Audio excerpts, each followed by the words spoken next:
And we'll be underway in just a moment.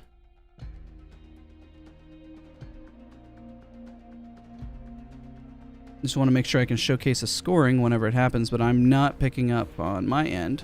That's perfectly fine. In just a moment, I will see it.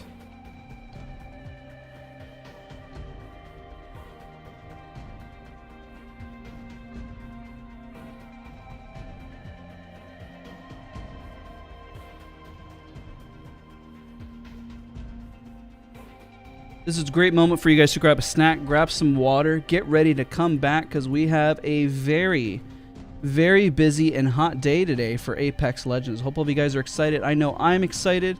This is group stage for day 1, ladies and gentlemen. So we got a lot underway that we're going to be showcasing for today.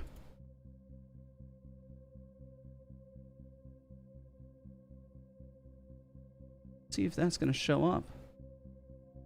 I would like it to show up, but don't worry. I mean, we have a little bit of downtime for a second here while we get everything all situated.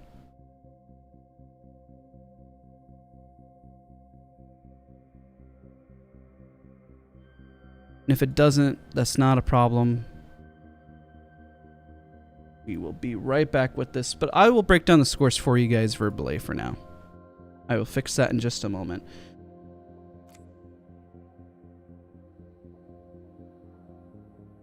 Okay, so what we're seeing here in terms of the overall score listing, we have FTW with 16 points in first place. We're going to keep a close eye on Crazy Raccoon because they're in second place with a total of 15 points. And we have Sun Sister God in third place with 14 points. This is pretty big. Even though Sun Sisters took the win, Crazy Raccoon, based on the number of kills that they had, still shot up a little bit higher than they did.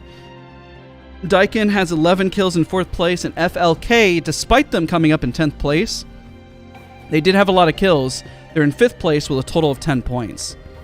So, very exciting. Let me take a look here if I can fix that scoreboard just one more time, see if it'll refresh for me.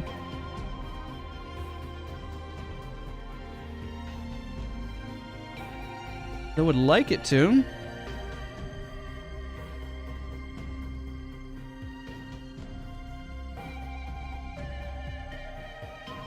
But again, I hope you guys are all enjoying the stream. Don't forget to leave a like.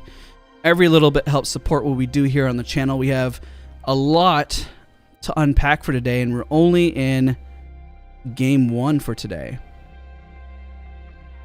So in just a hot second, we'll be underway in the next round. We'll switch back over to that POV, and then we'll be good to go. So it looks like all the teams are ready, and they have a 5-minute countdown here.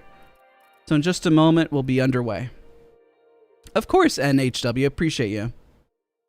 You have an advanced setting looks guide for a video explaining what advanced settings to do? Yes, I do. Is Loba only good for ranked? Kind of. I agree that her abilities are not really suited for comp. It's definitely what we're seeing a lot of the pro teams doing is that they're playing it safe. I really believe that Valkyrie is definitely strong for competitive.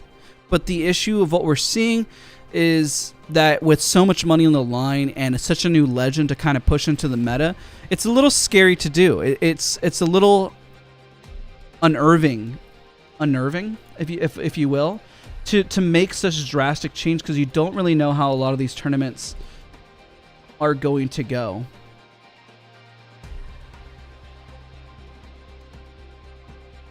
Okay, so 2 minutes and we're going to be underway. I'm really excited. This is going to be the second game of today, and then we'll be good to go. Thank you so much, Nick. I appreciate you guys. Thank you so much for all tuning in, for all the support. Don't forget to leave a like if you're enjoying what you're seeing. Again, I will timestamp the VOD, so I know it is very late. Type in chat. What time is it there for you guys are located? Right here, it's 5:44 in the morning. I woke up. I took a little nap. I kind of kept going back and forth for taking naps and everything, and I woke up around 4, but I definitely woke up for a little while, kind of prepped the stream, make sure everything was kind of situated, and then here we are kind of hopping back in.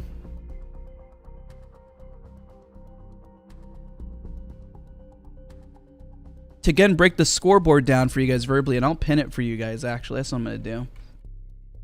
If you're looking for the score, let me go into chat and pin this. This is where you can see it. APAC North. Wikipedia.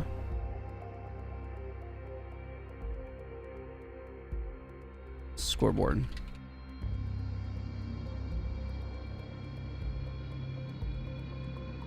So if you click on that link, it should take you right there. So I have that there. Scroll the way down. You're going to scroll down a little bit and it'll give you all the scoring for you guys all there. Okay, it looks like the round is already starting. So I pinned that. We are on the screen for game two. Game two, ladies and gentlemen. We're underway. Hopefully you guys are all excited. Let's get this. We have the new nice little screen here. We get to see what everyone picks, and we'll get underway. I will mute the music immediately whenever it happens. We'll do our best to capture all the action.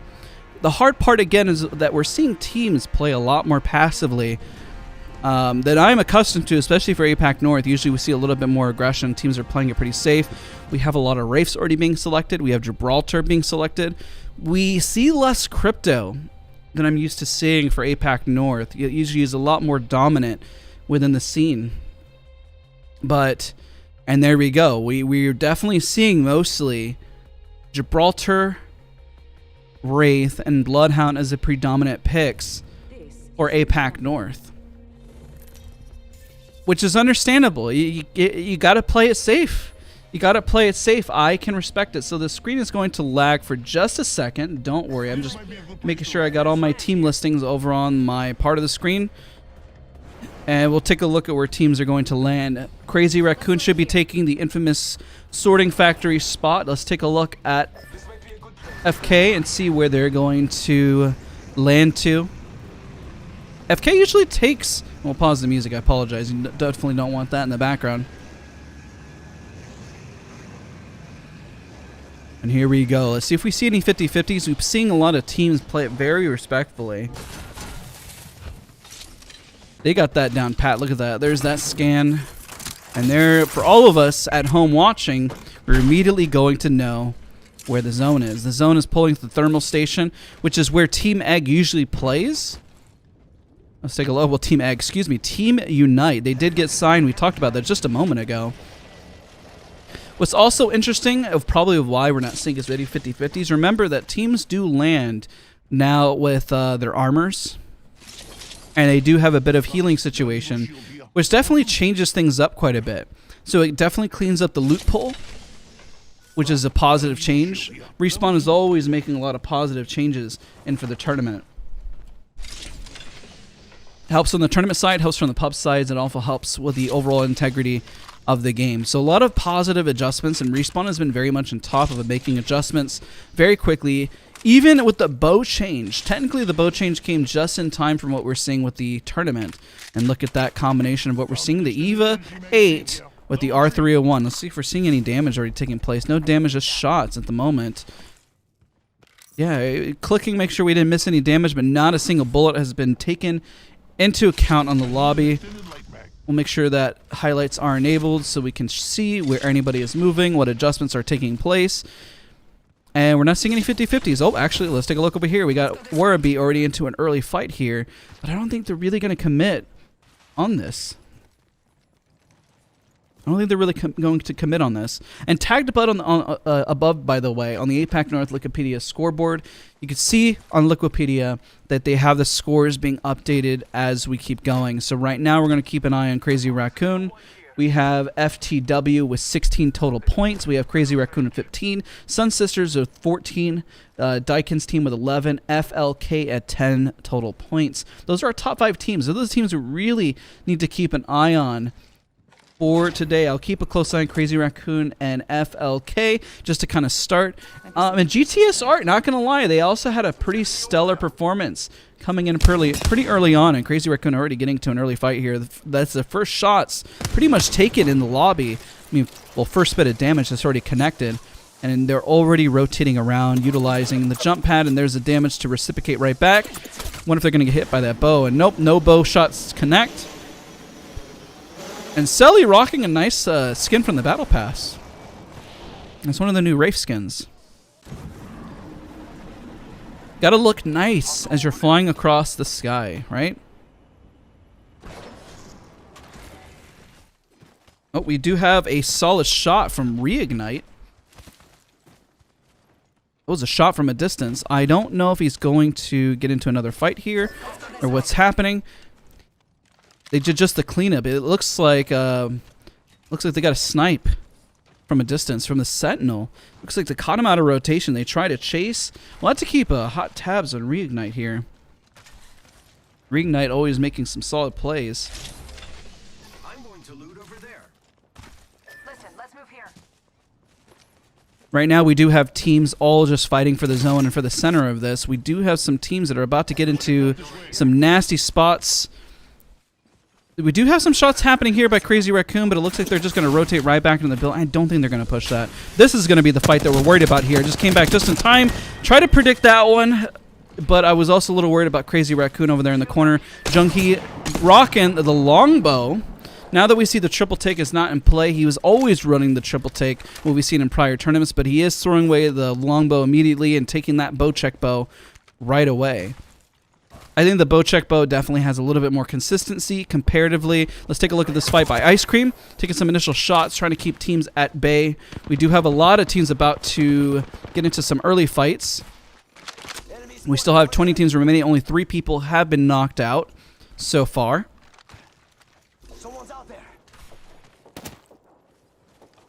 Switch back over to FLK as well as Crazy Raccoon. They seem to be doing okay. And Fennel 3 is just kind of gating out over here. Not too much action taking place at the moment. Just a lot of poke damage. And there we go. There's some initial damage that we're looking for. Try to see if we can predict some of this that is taking place at the moment. Magpie has the crack. Wonder if they're going to be able to rotate in with the Wraith port if they do have it. They do have the Wraith port, but it looks like they're holding it, trying to connect some of their R301 shots, and there we go. Already taking place. We do have a lot of bubbles out in the open. Look at the bubble to the right, bubble to the left. What is this, a birthday party for kids? You got bubbles everywhere. It's like watching Powerpuff Girls. You got Bubbles, Buttercup, and Blossom. I don't know if anybody really knows that show, but listen. Reignite's really struggling out in the open here. They're getting picked on, man. They're not going to be. He's not going to last very long here. Dizzy is just running away for his sheer life at the moment. The minute he pops a heal, they're going to hear him. And there's the they found him, and he's 100% dead. There's no way that they don't at least try to finish this. And there's the Q back. I could just feel the tension. I could just feel the pressure. I mean, you don't want to get knocked this early, and hello, there's the port, but they don't have the information to know if this is a 3-stack or if that's a rat. My gosh, look at him duck and weave. This is just entertaining and just crazy enough to see itself. The fact that he's not been killed, he's literally in the center of everything. Just holding on for your dear life. He's had a port on him. He's got the arc stars on him. This man is having a horrible day. There's the port. Does he have his Q? He does have his Q. My gosh, there's a team right behind him about to take a shot, and they don't take a shot, but I know they had the sights on him. Oh, there you go. There's another team. You going to take the port back? What are you going to do? Oh, and he finally goes out. My gosh. I mean, that's a stellar profile. Listen, if I were him, I mean, as disappointing as it is to go out in 18th place, his movement of how many teams he was dodging out in the open is commendable. Very commendable. He tried. There's just, you got cut out. There's not much you can do. You're getting picked on from every team under the sun, from what you can see from every which angle. I mean, none of these teams are all poking at each other. They're literally only poking on that one guy all by themselves. So that's crazy.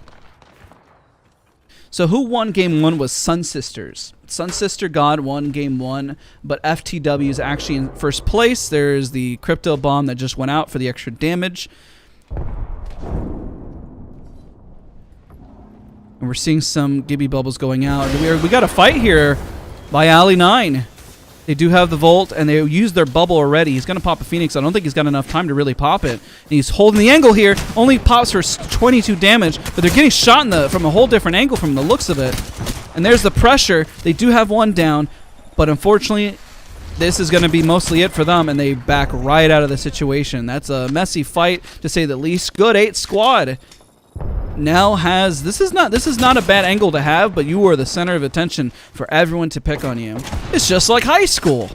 That's a line from Mortal Kombat 1995, not the 2021 version of Mortal Kombat. Also a fantastic game. It's what it's feeling like right now. It's just a big battle of Mortal Kombat in the middle here. Everyone's fighting for dear life. Everyone's putting out their fatalities left and right. And there's another bubble for a little bit of cover.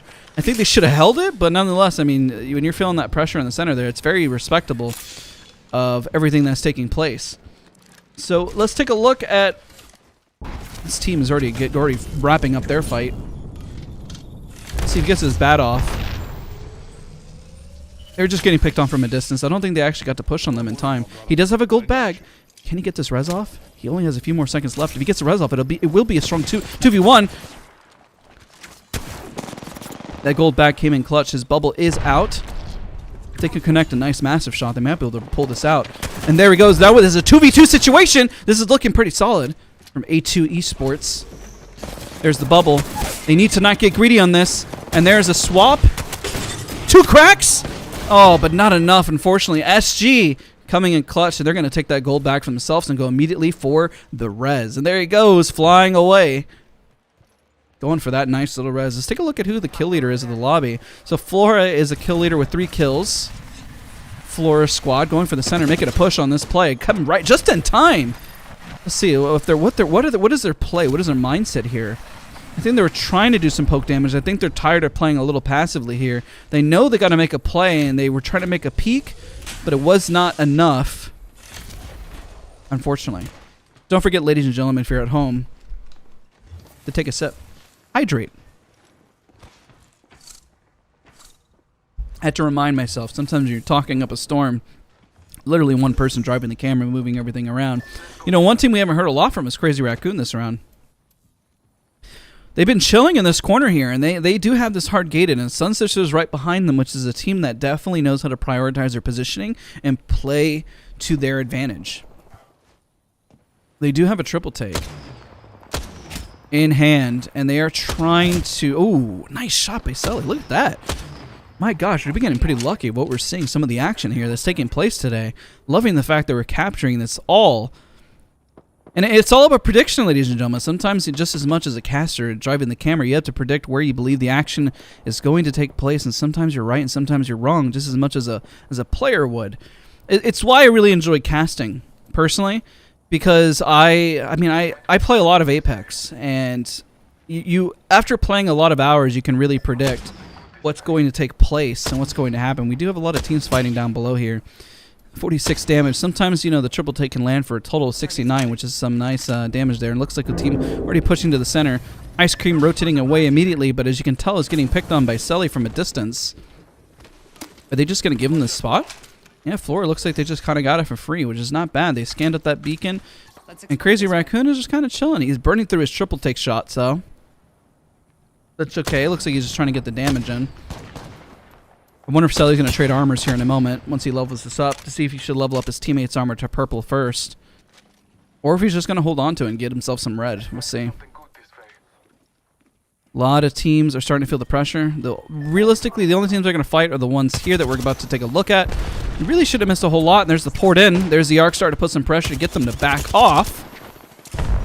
Let me tell you, the power of grenades. I always underestimate the power of grenades in video games. I don't know why I always feel so dirty for using grenades, but it creates such an opening.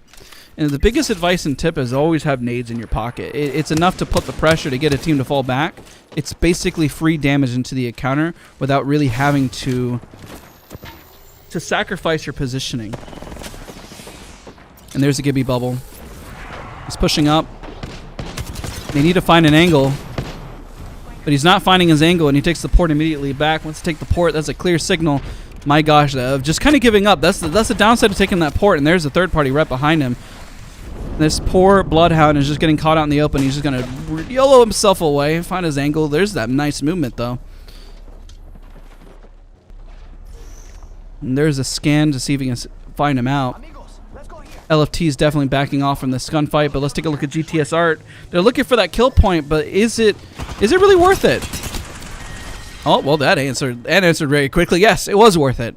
It was worth it, ladies and gentlemen. If you were watching at home, yes, that was worth the initial KP. But unfortunately, Connect Gaming is getting, well, lack for a better word, connected at the back there. Getting picked on from a distance, and there's the bubble to buy themselves a little bit of time and some cover. They already popped their port. I think they popped it for positioning to see if they can make a play, but it looks like that play predominantly failed. And now there's the Gibby ult. They have a place to hide in here. Look at that. Finding spacing where it does not exist. Don't even need a Gibby bubble. You got yourself a nice little box. Who needs bubbles when you got boxes? But man, are they getting picked on here. Crazy Raccoon is still in zone and just chilling and vibing. Let's go right back to that POV because this is probably the most action that we're seeing thus far from Connect Gaming. Just a reminder for the teams that we're seeing right now. I will switch over. I need to see how they're going to rotate. And ooh, it got smacked right in the back there. And there's another one. Jeez. Not giving them any room to breathe, and they already immediately had to pop their bubble. They're not going to have that for their rotation. Connect Gaming is going to feel that pressure here in a moment. Realistically, there's a lot of teams that we can watch here, but I'm going to see how Connect Gaming really finds a rotation in. They've been trying to play aggressively, to their credit. They know what they're doing. They know how to rotate. It's just a matter if they can get lucky with some of the spacing here, what teams are going to fight first. They do have a port set up from a prior team, and the question is, do they take it or do they not? They decide not to. And here they go. This could be out for them right here. They're about to rotate into an absolute dumpster of damage. And there's a crypto. Ooh, and there goes the bubble. It's gone. It looks like they're not going to be able to find any rotation here. They could buy themselves some time. They're going to push out, though.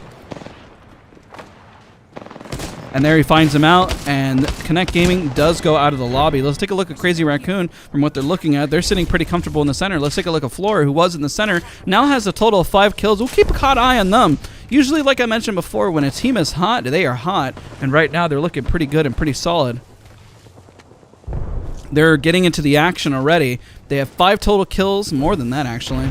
They have 7 total kills to the name. The Wraith making some entry-level play here. Doesn't connect any of his R99 shots. Does go down immediately. He can pop his bubble immediately back. He's got 4 seconds on it. Ooh, they get 2 cracks, though. That was nice damage from that ult. At least gets them enough so they won't push through. They have 59 seconds to really make a play here and make a decision. I don't know if they really have it. Ooh, there you go. Some nice damage. Still about 60 damage in with the Volt. Not bad. Not bad at all. This is looking pretty good. That was a really rough situation that turned into a pretty good one. And they got jump pads for days outside from the Octane that's been dropping them for them. Let's take a look at Crazy Raccoon and look at their angle. They've been sitting comfortable in the zone, and Selly did get his red armor, dropped his triple take, and picked up an EVA 8. We have a lot of teams ready to fight and ready to rotate. We have Ice Cream right down below. Everyone is feeling the pressure at the moment. We're probably going to take a look at Flora to see how they handle things here. Because realistically, they are the kill leaders. We'll see if they manage to maintain their momentum. Because they have the most damage and kills in the lobby at the moment. But they also have the hardest rotation in. They could literally bully a team out. And it looks like they're going to. They might just jump right in. I think they're probably going to opt to just play the low ground and not use a jump pad, but we'll see what they decide to do. Their best bet here is not to take any damage and try to buy as much time as possible. Look at them avoid the jump pads, just like we thought they would. And they do have a little bit of space here. Just a little bit. Crazy Raccoon is in a gunfight already, hard gating out. They did get a knock. They do have some good positioning. We'll go back to Floor's POV, but I believe that they're safe. It looks like things are good on their end. They do have the drone out to buy themselves some time. They're getting shot from a distance. Crazy Raccoon has backed up from their positioning, and Floor is right back here. But it looks like we're not seeing any fights. We do have a fight, actually, from Sun Sister. But they're just peeking right now. They're just poking. They're recovering. There's the med kit. He does go down mostly to the zone, realistically. I wonder who's going to get that KP. Whoever did the last shot.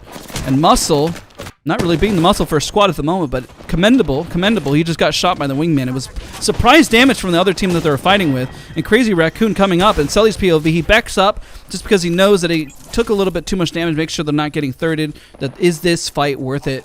And how are they looking? So FK has showed up to the scene just like Crazy Raccoon was predicting. They showed up out of nowhere, just saying hello, just saying hi.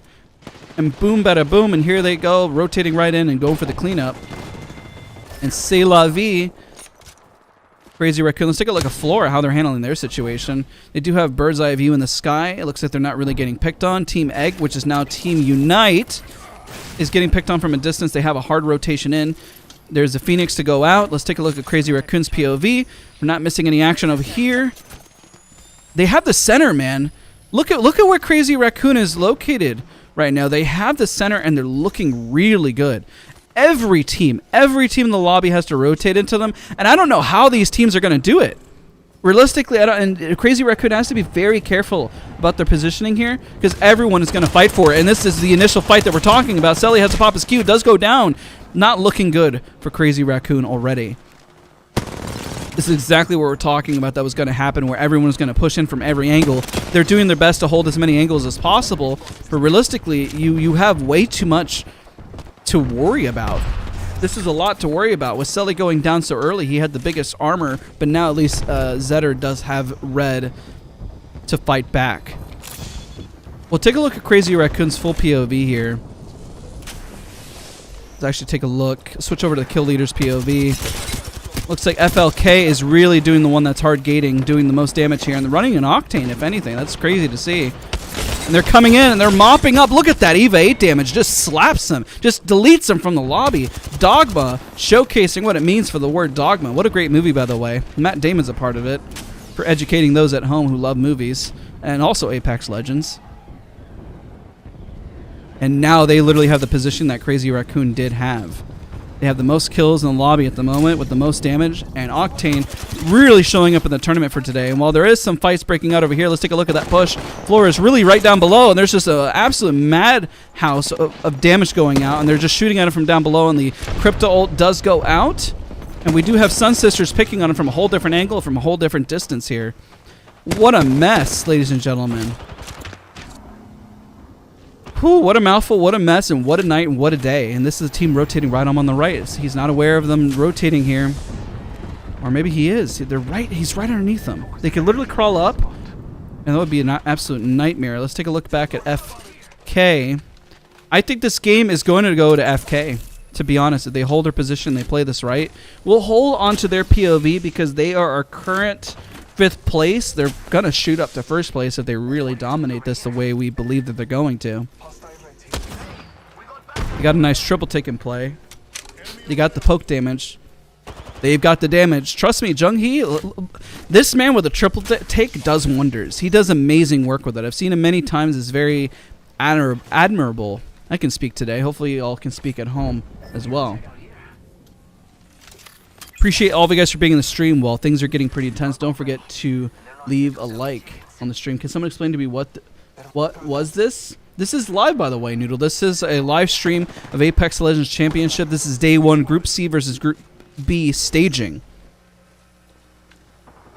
Teams are all holding their angles. We're just holding this POV because I have a feeling that FK, I think they're going to clutch this out. They have the biggest opportunity to do so. The other teams, I think, are going to fight first before FK really gets into the mix of it. There is a team down below over there, but I don't know if they're going to be in. They just have to play this patiently. There they go. They're literally right in the center here. They're about to get pushed out from the zone, and they see him on the left, and there they go. There they go! Right in the center over on the left, and we see them taking height, taking different angles. Gets the knock. Oh my gosh, the R301 damage. The bubble did go down right before he was able to stank the second kill. But my gosh, they do have height. It's over, Anakin. I have the high ground. All they see is a bunch of Anakin Skywalkers down below, and there they go. FK takes the win, just as we predicted. Look at that. Look at that. Not too bad. Very solid game from FNL Korea.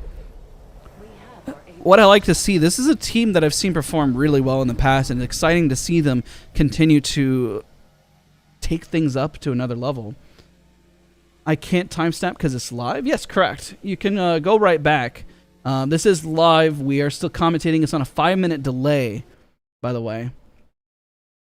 Some days it can, other days miss everything. I mean, we're casting live, by the way, Noodle. This is a live stream. The only reason why is that it's on a 5-minute delay to ensure competitive integrity, because we are literally casting over them, by the way. All right, let's get right back into it. Another round, and this is becoming very clear as we're seeing teams really shape up. Day 1, ladies and gentlemen, we are back into casting. We are back in our groove, and this has been great. This has been great. We've been seeing some of the action. We've been catching a lot of action from multiple teams already. It's been exciting to see. We'll be underway into the next round in just a moment. Let me see if I can bring up the scoreboard. See if it'll let me. It'll refresh.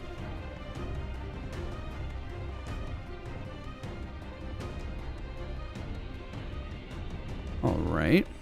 Let's delete this one. Pull this up.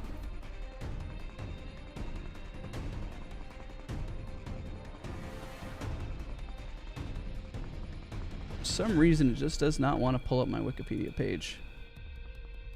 Liquipedia, excuse me.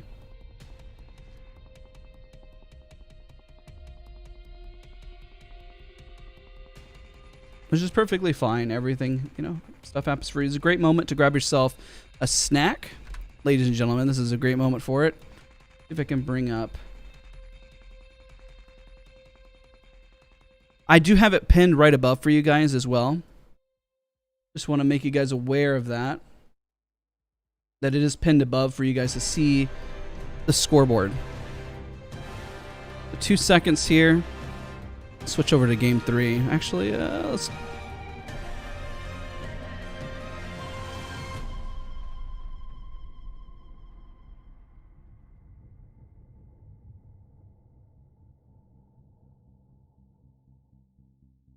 All right. Here.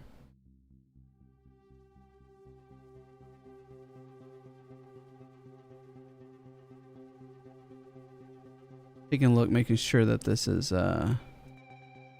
there we go. There we go. Look at that.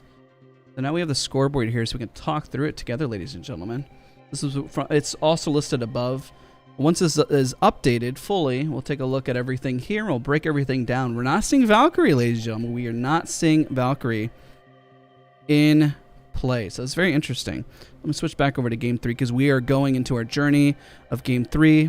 Let me hop into the round or the server real quick and we'll get ready. Be sure to grab yourself a snack. Don't forget to drink water. Stay hydrated, ladies and gentlemen. Water keeps you alive, keeps you healthy.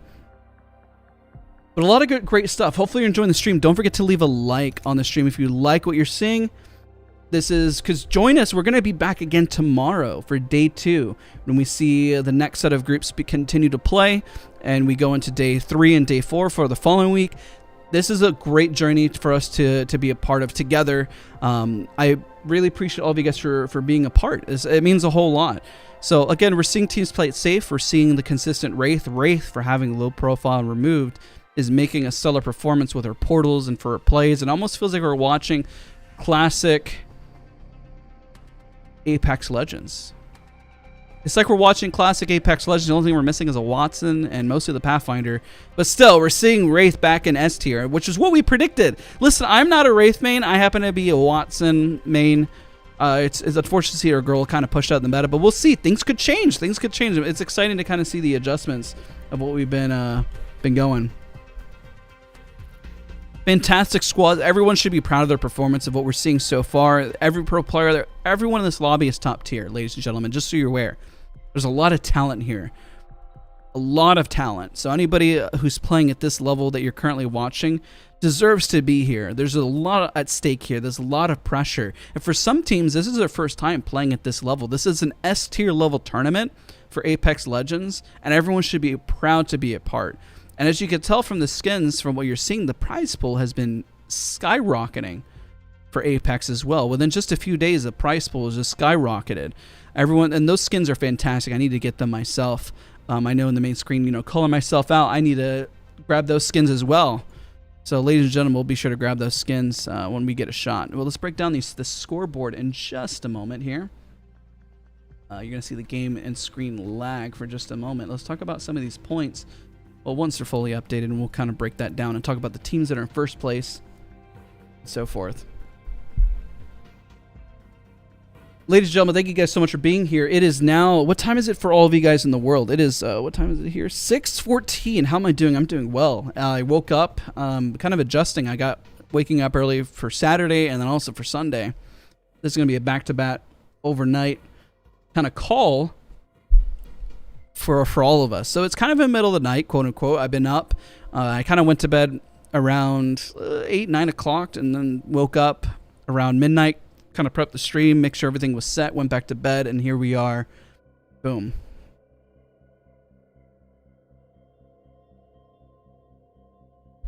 Let's break down what happened with Crazy Raccoon on that last fight. I think the biggest issue that Crazy Raccoon went into is that they had to hold a lot of ankles, and there was a lot of things that was hard to predict there. I think 100% they could have won that fight, but me being in their mindset, what they were doing is they were trying to predict where the pressure was going to come from. Easiest prediction could have been, yes, they could have been on the right, but very much so, you know, there could have been a Pathfinder zip, there could have been the Octane jump pad, there could have been somebody crawling from the rocks. There could have been a lot of what-if scenarios that could have thrown them off if they just committed over to FLK. So they had the prime spot. Well, the best thing they could have done is maybe as an alternative is held into the back and waited for the other teams to overcommit. They were holding a lot of ground against a lot of teams, and they have the skill to do it. I know that Crazy Raccoon has the skill to do it, but it is a lot of pressure to have from all those different angles, and there's a lot of RNG elements to it. So it was definitely a hard fight for them, and it was understandable. It was respectable what they did, and I think they still made the best possible call that they could. So let's talk about the scoreboards from what we're seeing right now. Let's break this down together. So FLK is taking it away with day one with a total of 34 points, with FTW with a total of 29 points. We have Sun Sister God with 26 and Crazy Raccoon in fourth with 20, with Flora in fifth place at 18. These are top 5 teams we're going to keep an eye on. I'm going to keep a very close eye on FLK. Crazy Raccoon played it pretty safe. That last round, they didn't get as many kill points. They only got 2 kill points comparatively to the last round where they have 8. This isn't the end of the world. Remember, this is multiple days. This is a lot to unpack here for the Apex Legends Global Series. If you're just tuning in, this is live. This is on a 5-minute delay. Just as a reminder, I don't think Nightbot was actually in the stream. Let me make sure that he is a part of the stream. All right, and we'll get back in just a moment. Let me make sure the timers are all set. Okay, yeah. Nightbot is there. We're good. All right, ladies and gentlemen, let's get into the next game. Don't forget to leave a like to show your support. Let's enjoy this tournament, shall we?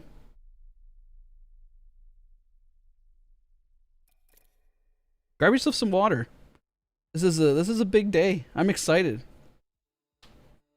Good day, ladies and gentlemen, for Apex Legends.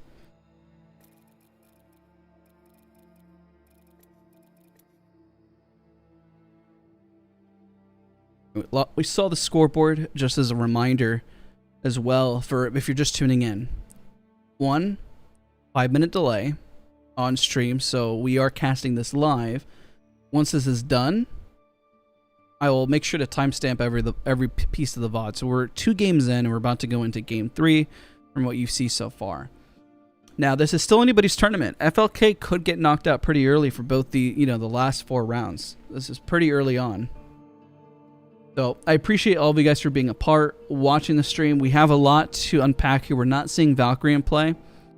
We have 30 seconds till the next round, which is what we've been notified. And we're not seeing Watson. We could see changes going into next week. What I predict of what's going to happen for this week is that we're going to see a lot of teams playing it safe and not changing their composition. But I think next week, I guarantee we're going to see a Valkyrie. There's got to be. She can scan beacon. She does have her rotations, and she does have a lot of ability there. And we'll definitely still give a shout out for everyone in chat. Thank you guys all so much for being here. We got Georgie. Thank you so much for being here. Gaming Ninja. Gaming Ninja? Good to have you here as well. Also, shout out for the mods that are in the chat. I appreciate you guys. Appreciate you guys for all being respectable in the chat. You guys have all been fantastic. I appreciate all of you guys. It's always great streaming the tournament. So you guys have always been fantastic. Night Fox, great to have you here as well. Noodles, good to have you. I appreciate you for watching. Hopefully you saw the message. You know that there's a 5-minute delay. All right. Teams are going to select their legends. I don't think we're going to see a lot of shifts. At least I don't predict a lot of changes. Should be mostly the same teams for the most part. We'll keep an eye on FLK. Seeing a little bit more crypto than we did before, and this is going to update in just a moment. Again, boom. Only have 2 cryptos. Less crypto than we've seen in most APAC North tournaments. And there we have it. We are seeing Octane more. We have 4 teams running Octane. 5 teams. That's a heck of a shift. And you know what it is because FK is really running, really dominating with the Octane. So it's interesting to see that teams are starting to make the shift, seeing the power of Octane. Is he becoming meta in tournaments? Are people starting to use him a lot more and get a lot more comfortable with him? That's really interesting to see. I'm not gonna lie. I definitely feel he was slept on very much before. And look at how Dogma is running that skin. This skin, he's making a statement with this skin, by the way. If he does extremely well this tournament, this is going to be his skin and what he's known for. So it's pretty cool to see. The screen is going to lag for 2 seconds. I just have to pull something up. There we go. I'm good. I just needed to see all the team listing and all the team names, make sure that we're all set. Let's take a look at, teams are looking like they're rotating around their usual spots. There's no 50-50s. There's no early fights. We're not seeing that in this tournament. Sunsister has done a split from Geyser, as well as the location to the left. On No Name, no early damage. No damage has been done in the lobby so far.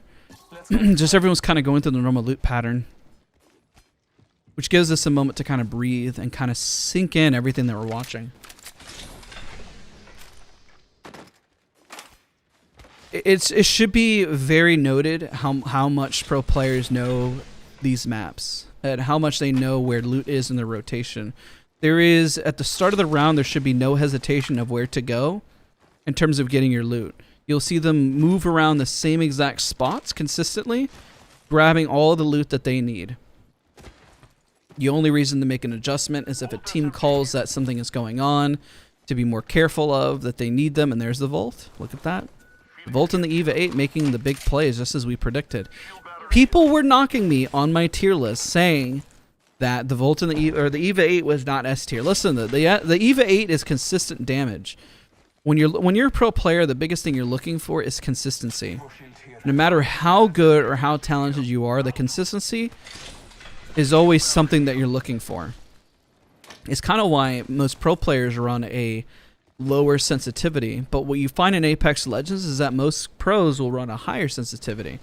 So there's a bit of a contradiction there already of what I'm talking about. It's interesting to see where they take their inconsistencies and their consistencies, and the reason why you need a higher sensitivity is to react to a lot of what's taking place realistically. Night Fox. I appreciate you, by the way, for being here. And also for being a member of the channel. It means a whole lot. Luckily, no damage has taken place for anywhere in the lobby. We do have some potential shots by Northeption here. Taking their little rotation in. And there's the first early kill. We're looking for the damage. And, well, there it is. Look at, I love the reload animation of the Peacekeeper. Gotta love it. We do see some initial shots taking place here from Reignite. They do have a gold armor in their hands, and they're going right for the center. This is another thermal station pull.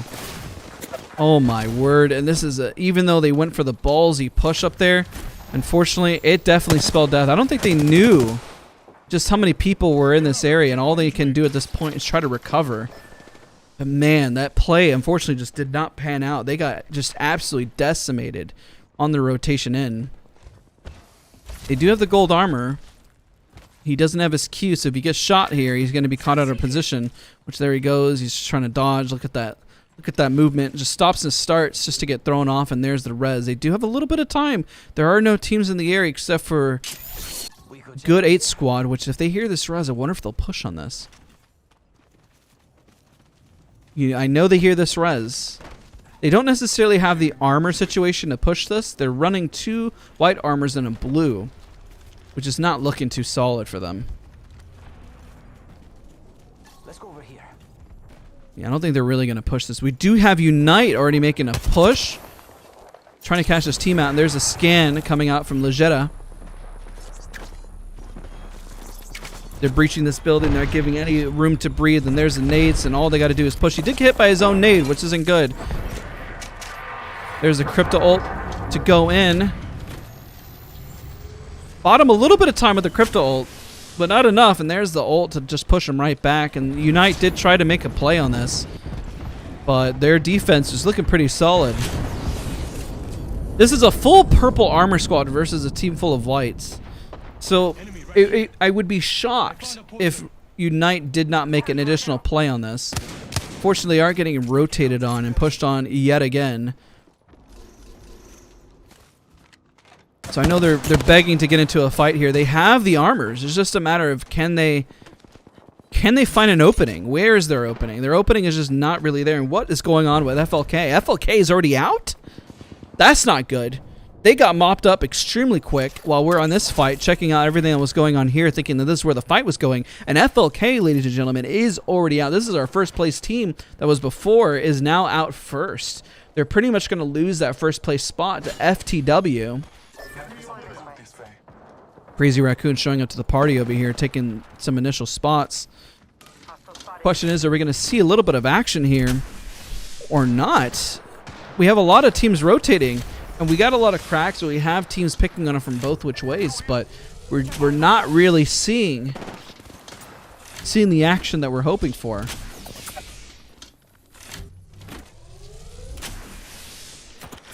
Team Unite just holding it together, holding it down. Team Unite, by the way, is in 9th place, and they've had good performances. They pushed out in 1st place, and they've really pulled it together. I'm taking a look as well, making sure we're not missing too much. Can't believe still we missed FLK getting pushed out. That was not one I would have predicted them going out pretty early on, especially based on the rotation. We do have GTS going into a fight here with SG. Let's take a look at that fight, just because we know the other teams are going to hold their angle. And Pantasia getting fried by the R99. He does have to reset. Let's take a look how his team is going to provide some cover. Needs to get in. Look like they're a little bit caught off guard here, but they can still recover. They still have a chance to recover. They just got to get the right angle, and there we go. There's a knock. At least we have a 2v2 situation. Can they mop this up in time? They are all one shot though, so they do have a little bit of moment to reset here. It's gonna kick down that door any second now. Ooh, lucky. None of those really connected. That's a lucky moment if I ever saw one. Literally is one big tap away. The bubble is there to buy themselves a little bit of time, but FG is definitely feeling this pressure. They're about to push right into the building. He does go down. Let's take a look to see how Show is going to really show this one up here. He's just hiding up the angle, hoping that they leave at this point. They do have multiple teams outside really fighting. We got Lemonade here, LFT right on the outside of this, and I think he picked him up on the scan. I don't think he saw him though. There we go, and they see that he waited a little bit longer, and there's the cue to buy himself a little bit of time. But LFT is going to come right into this and just take this away.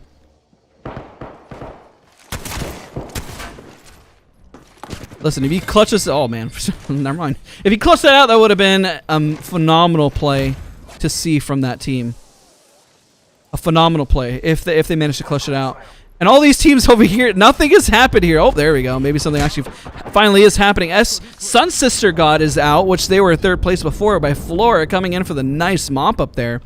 We're seeing a lot of teams getting knocked early compared to the prior. Everyone's starting to get a little more comfortable. These pushes. This is the most action that we've seen going into Game 3 thus far in the tournament. We have yet to see this amount of action this early on, which is a completely opposite spectrum of what we're normally used to seeing from these players. Everyone's getting a little more comfortable. Everyone's starting to get a little bit more aggro. Everyone wants those points. There's so much on the line, but everyone's starting to feel a little comfortable in this lobby. And we're just trying to see where the next prediction of the next fight is going to break out. Realistically, it's most likely going to be Team Unite here. It's the only team I can really kind of get a feel for that we're going to see. So I'm just taking a look. Let's take a look at our most recent kill leaders. Crazy Raccoon Zetter has the most damage in the lobby currently. Ooh, nice little wall bounce there. Not bad. I like it. All the teams are rotating into their spots. There really should not be any big fights here. A lot of teams got knocked out. This is only Zone 2, and we're already down to 14 squads.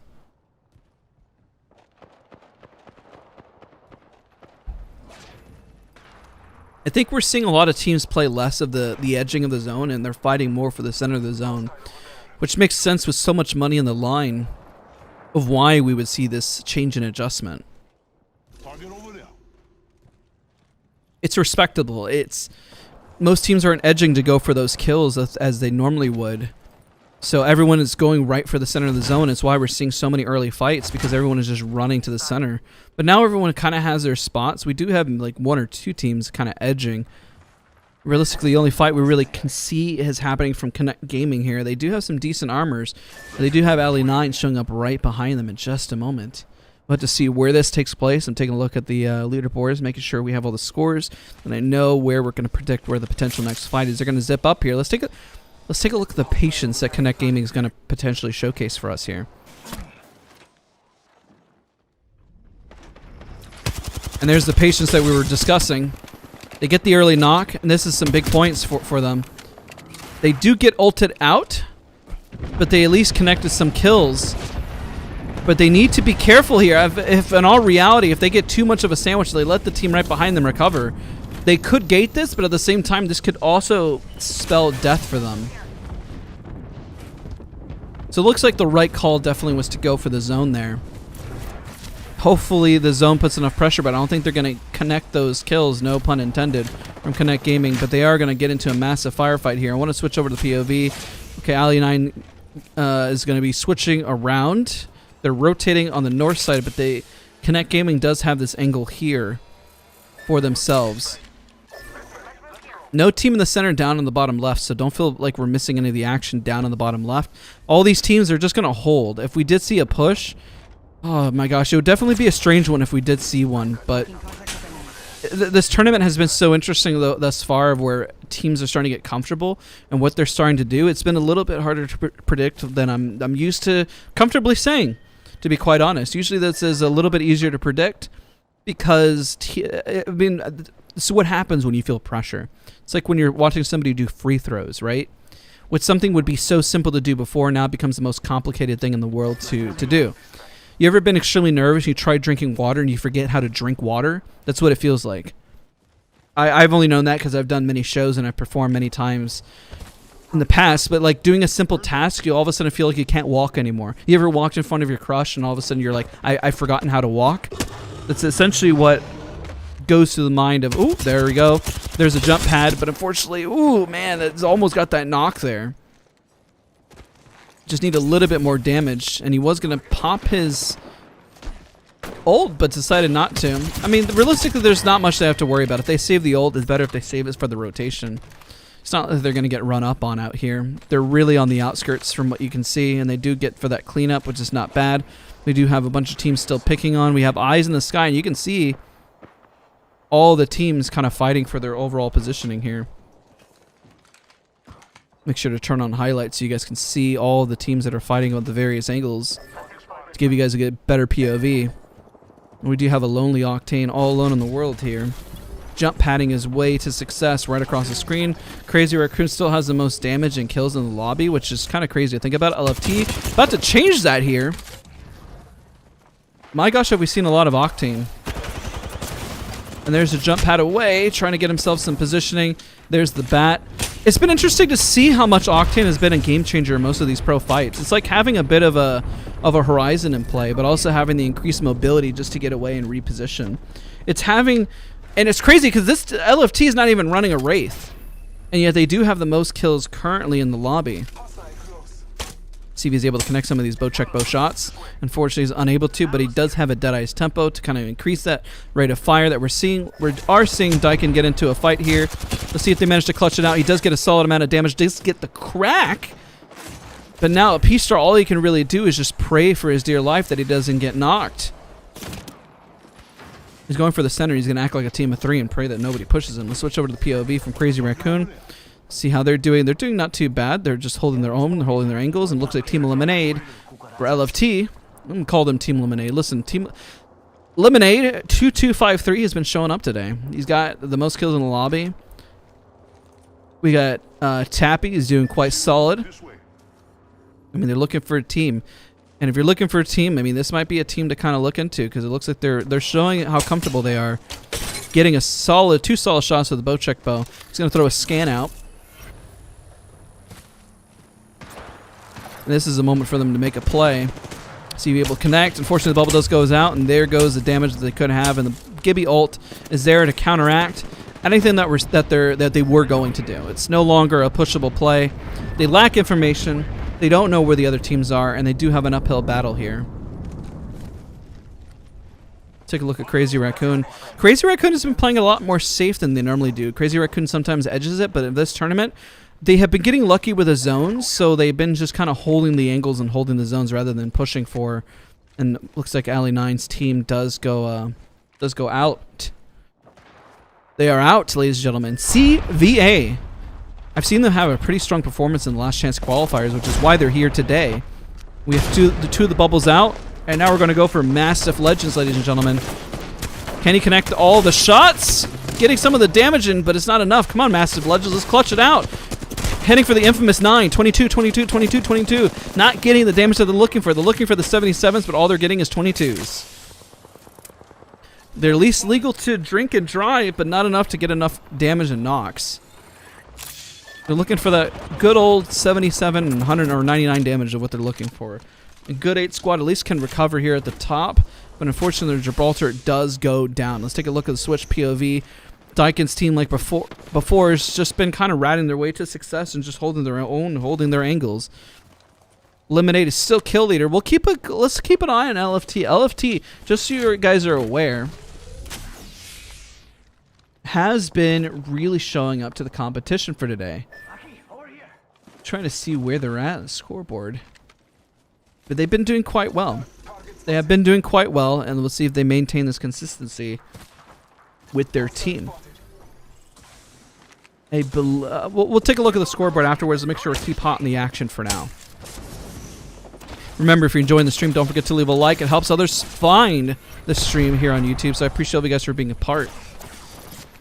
LFT, man, they're really showing up today. They're really showing their praise. And that's Crazy Raccoon that you're watching over on the bottom right, just so you guys are aware. Crazy Raccoon is a very seasoned team versus LFT that's looking to be signed. This could be a pretty big moment for them if they put enough pressure, because they have the height angle advantage on them. If they're able to get some solid bow check bow shots, but unfortunately they're unable to connect. There is a bit of a damage there. They do have 2 reds and a purple. They can't give up. They're giving up the height over to Crazy Raccoon, which is definitely not something you want to do for them, because now all they're going to do is put the pressure right back. And can they get their angle? He's going to sneak up right up on them. Lemonade, can he make a play for his team? Drops immediately down. And now you're going for pretty much just a 3v3 fight. Crazy Raccoon trying to clutch it out, and they do. This was no try for Crazy Raccoon. This was just a push. But unfortunately now they are being punished for making the push against them. That was definitely a hard fight for them to achieve, but they did manage to clutch it out. And there's a nice, what a, lack for a better word, what a sexy wall bounce. If a wall bounce could look sexy, that's what it would look like. And that movement and that positioning, unfortunately, is not enough. But let me tell you that it looked good. That looked good. I pay for that.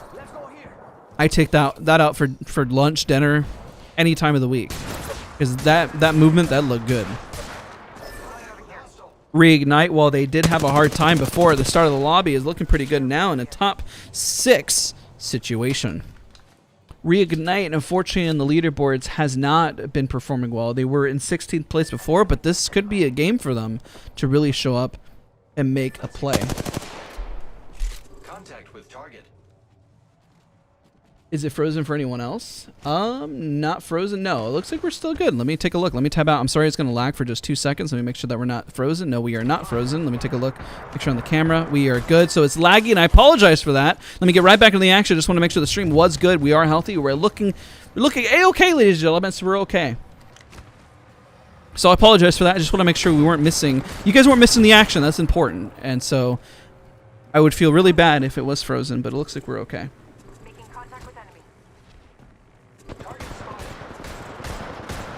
So right now, there's just the tension of the zone, and I don't really want to pull up the map because really right now, this is where all the action takes place, and they do mop it up, and now Reignite is in a top 5 situation. Reignite has performed very well in prior tournaments, and the reason I'm holding on to them right now, is I really have faith in them.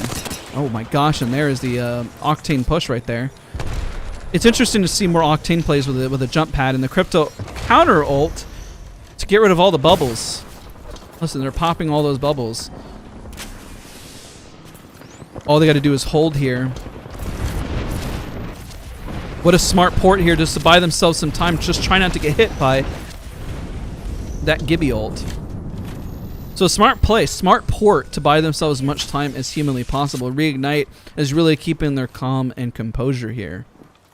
Reignite does have an uphill battle, but Team Egg is looking pretty solid. Let's take a look at who the kill leader is. It really is Reignite. Reignite has the most kills at the moment, who is alive in the lobby.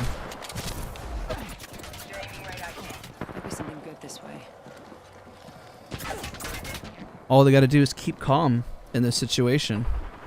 They have to wait. The zone is closing in 14 seconds, which is where this play really takes place.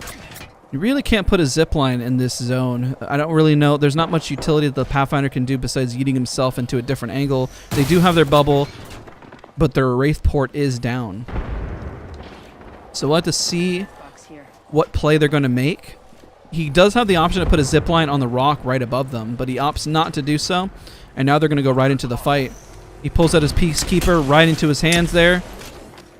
And they do have some decent positioning, but they got to worry about the team right behind them that is taking the jump pad right into success. They do have height. This is where, you know, this is where it's interesting. The jump pad is an easier rotation than a zip line at the moment. Just bouncing your way to success, and this bubble is going to be disappearing. He could put a zip line right up, but it's, ooh, there it goes. That's why you have the safety on, ladies and gentlemen. I mean, by accidentally pre-fired his PK there. 30-30 repeater does do a solid amount of damage, and so does the zone. I have faith that Reignite could definitely pull this out. It's why I'm holding on to them. They have done this before, and I see them clutching out, and you're watching, even now, their patience that they're exhibiting. And they're trying to see if they can get an angle without getting too greedy. But I really think their only play is to push down below right here, and they're pulling up on Team Egg, and there's 72 damage. They got to clutch this out to be in the top 2. They got to get rid of this Bloodhound before it's too late. Whiffs a shot, and there we go. And now we're in the top 2 situation. Reignite at least gets second place. Let's switch over to Dizzy. POV, is he going to clutch it out? They need one more. It's a 1v1 situation, and unfortunately it goes to North Thatcher. Congrats to North Thatcher taking game 3. Wow, that was really close, though, ladies and gentlemen. Reignite was this close to clutching it out. They were really smart in how they played that. If they just killed the Bloodhound just a second sooner, the Bloodhound was giving them a really hard time. A very hard time. So big plays and big games from that round. We saw FLK go out early as well as Sun Sister God, but Crazy Raccoon did hold it together for as much as they could. They did go out a little bit earlier than they would hope for, and they had a few KP, but they should be holding their 4th place standing overall. As you saw, FLK went out with barely any damage. Unfortunately, they got caught out of position. With Team Unite really going to skyrocket up on the scoreboard before they're in 9th place, they're definitely going to shoot up. As well as LFT did pretty good as well in terms of the overall damage. So let's get into the next round here in just a moment, and we'll take a look at the scoreboard. Once it is updated for us, it is.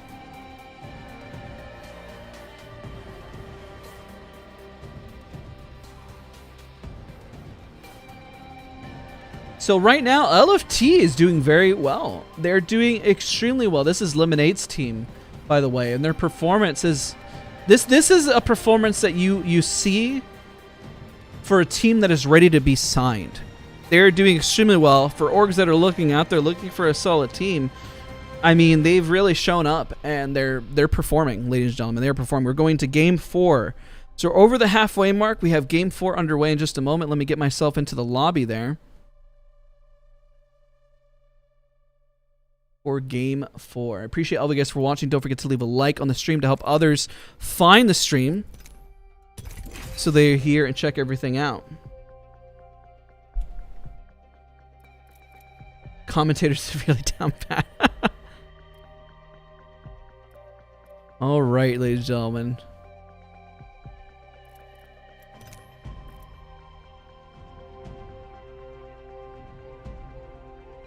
I thought, sorry, I'm just catching up with chat. I appreciate all of you guys for watching. I appreciate seriously. It's been a blast. We're having a good time here.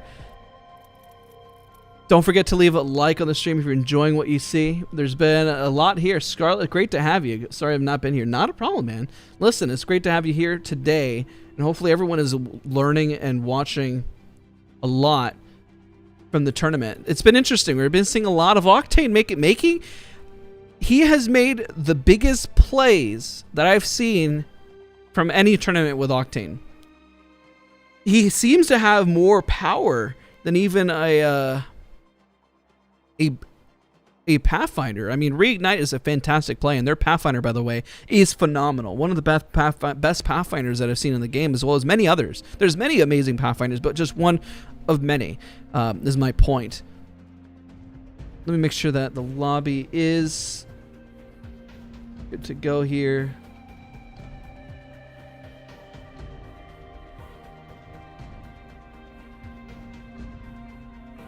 Okay, 2 seconds.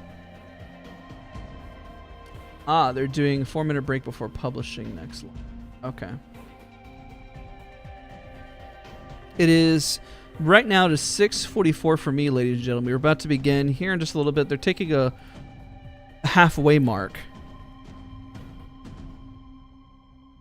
So in just another minute, it'll be made public for everyone to kind of hop in.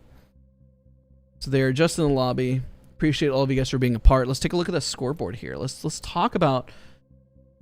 So when you see FTW on Liquipedia, that is a team that's looking for team, by the way. And if you're looking at the scoreboard here, this is the interesting part of what you're about to see. You see this here, they're in first place. Because FLK was already knocked out early on. Because they should be in, they're going to be in first place, even though these scores are still updating. FTW, also LFT, looking for team, which is why we're talking about them getting signed and so forth, it's just interesting to see this type of play. We'll see how they continue to perform. They've been in second, third. They had 8th place there. Get something off the monitor. I'm readjusting it. Okay. Got my monitor on my left for all my scoreboard, all my points that I'm seeing.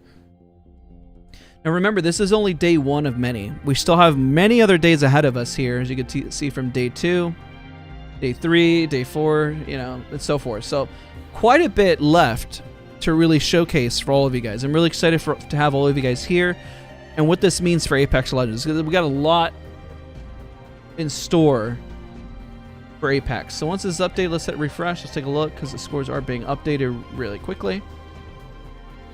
Yep. LFT, or FTW, shown on Liquipedia, is going to be in first place at the moment. And Crazy Raccoon is in 3rd place, with FLK in 2nd place with 34 points. We also have Sun Sister God in 4th place. They did get out early, but at least they still held their own. Ice Cream with 25 points in 5th place. Daikin in 6th place. Flora with a total of 18 points at 7th place. Let me scroll down so you can see that. But yeah, we're looking pretty solid. Not too bad. And we're going into game 4, ladies and gentlemen. Game 4. This is a great moment for you guys to grab a snack. Grab yourself some water. Who won the first and second game? The first game went to Sun Sister God. The second game went to FLK. And the third game just went to... It'll be updated here in a moment. I'm totally blanking on... We literally just saw it. Listen, there's a lot that goes into casting when it comes to 5 in the morning, so I'm just happy to be here. I'm just good to be here, right? It's just good to be here, ladies and gentlemen. Yeah, and the scoreboard is pinned above for all of you guys to just take a look.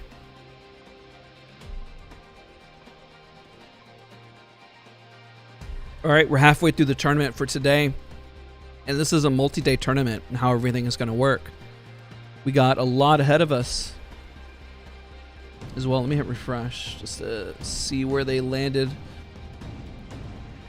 North Epsom. Oh my gosh, I can't believe I blanked on that. That's embarrassing. But North Epsom came up a lot of points. Let me show you guys. Let's talk about that. North Epsom here. From what you can see, they went up from before. They're now in 8th place. They had 8 kill points, but if you look, they went out early in 19th place with 0 points. They went out in 9th place with 0 points as well. So they definitely, this was a game that they needed to really boost up. But it goes to show what happens with just one round and how much they can go up in the leaderboard. So the first game went to Sun Sisters, second game went to FLK, and the third game went to North Epsom. We still have a few more rounds to go. Switch that POV. And then boom, we'll be right into it in just a moment.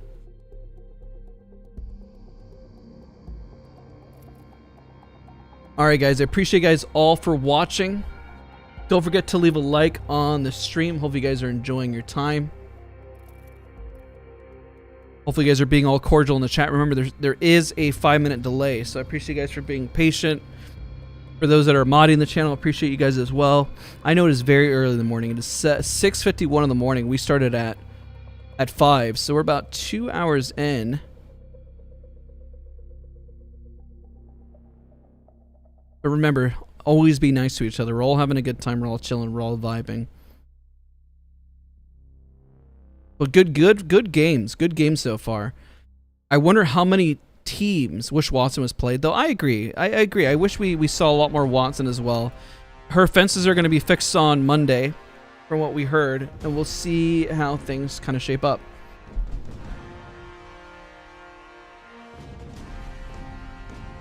Appreciate the kind word. When's the next game? Here in just a moment. Probably about 3 minutes. We're just waiting for the last few players to really hop in, and then we'll be good to go. And then we need the observers to hop in as well. I'd like to see more Horizon play. Unfortunately, I really predict that we're not going to see Horizon in the tournament meta anymore. Her power really came with her Q, where it was almost impossible to hit her. But now that she's been nerfed, she's too easy to hit.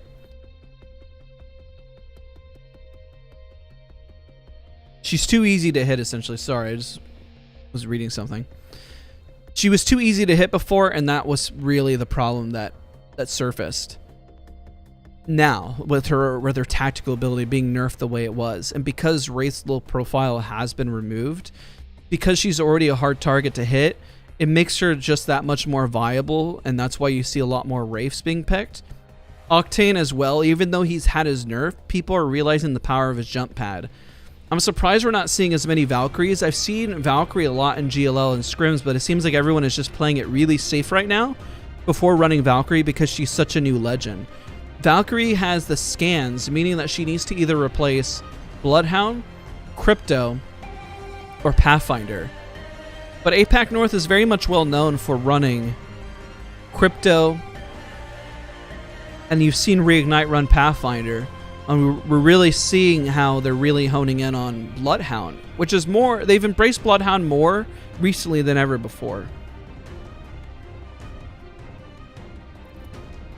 I think perhaps in the next week, because this is going to be a continuation. This is going to be an ongoing thing with this tournament. This is huge. There's a lot of money on the line. There's a lot here that is at stake.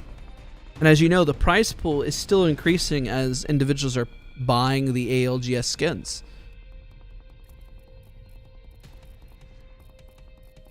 Alright, so we should begin this round in just a moment. Be sure to grab yourself a snack. We are in game 4 out of 6. So we still have a few more games left for today. How do you sign up for these tournaments? That is a fantastic question. For anybody who's always curious how you start your journey as a professional player within Apex Legends, when you see the open qualifiers or last chance qualifiers, or even just open tournament events for Apex Legends Global Series, those are open for everybody.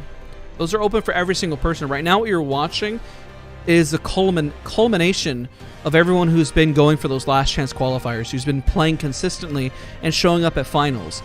Whenever you show up for those initial qualifier events, you go from, you know, semis to, or sorry, the quarters to semifinals, then to finals, and then you have a team that overall wins that segments. So you have like the winter circuit number 1, 2, 3, and 4, and it ultimately builds to the playoffs and then the finals. What we have here is all the championship teams playing now over the summer. So teams that have made it through last chance qualifiers, who have performed well in all the tournaments. This is where they made their stake. That is why you see looking for team. That is what LFT stands for. They're not even signed to an org, and all they've done is just kind of played together and kind of made their positioning and they're making their stake right now. And you're watching it live, ladies and gentlemen, of a team that could potentially make a big move within Apex. So it looks like the round is starting. We have a countdown timer, and let's see how teams switch things up. Also, don't forget I'm on a 5-minute delay. So if I see something happening in chat or something, I'm 5 minutes behind.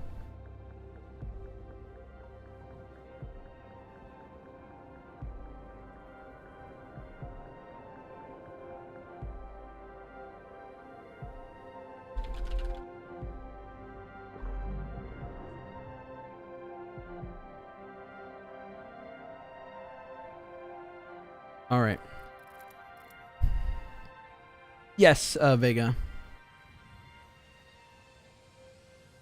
There is a lot of money on the line. This could potentially be a $3 million tournament, but or across the board, the whole tournament. So looking to see a lot of octane. Oh my gosh! Okay, so we have 1, 2, 3, 4, 5.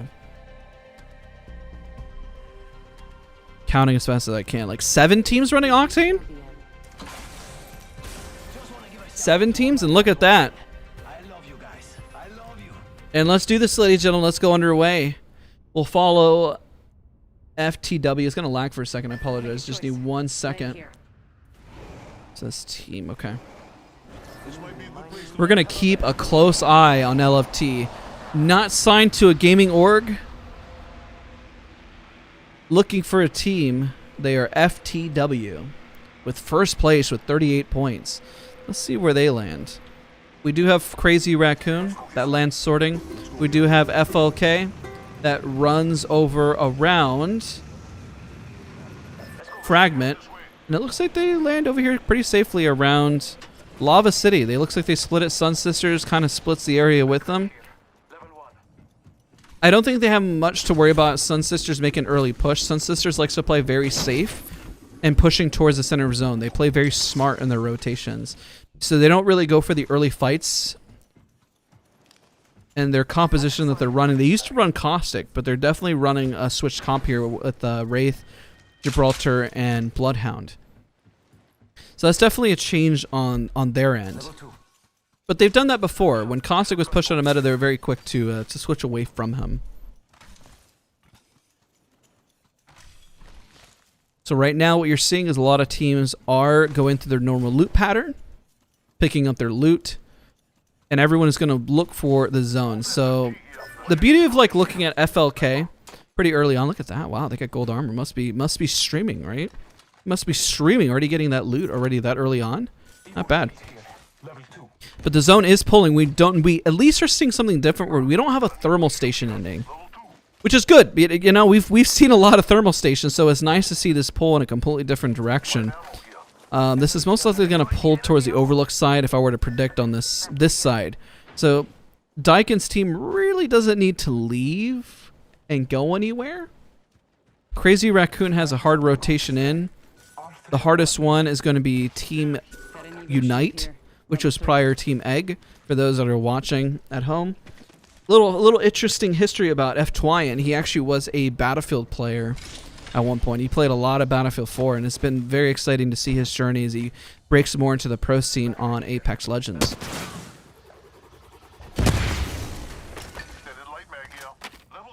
Take a look at Crazy Raccoon. They're doing okay. FLK, they got into an early fight, so I wonder if they're going to get into an early fight again. So we'll keep a close eye on them so we don't miss this action. And they are running a nice Octane, which it's kind of set the standard in the lobby that everyone was like, you know what, screw it, everyone run Octane. They ran it, and now everyone is running it. And they're about to run into a team here in a moment with Jung Hee falling a little bit behind, which could spring. Well, he looks like he's going to get caught out. This is not good. He's jumping across. Luckily, the jump pad buys them some momentum, but they need to be careful. They got knocked out early before. They're in second place with 34 points, but they really can't afford. Gosh, the jump pad cooldown is so fast. It almost has another jump pad. Look at that cooldown timer on that. I always forget how fast a jump pad just comes right back.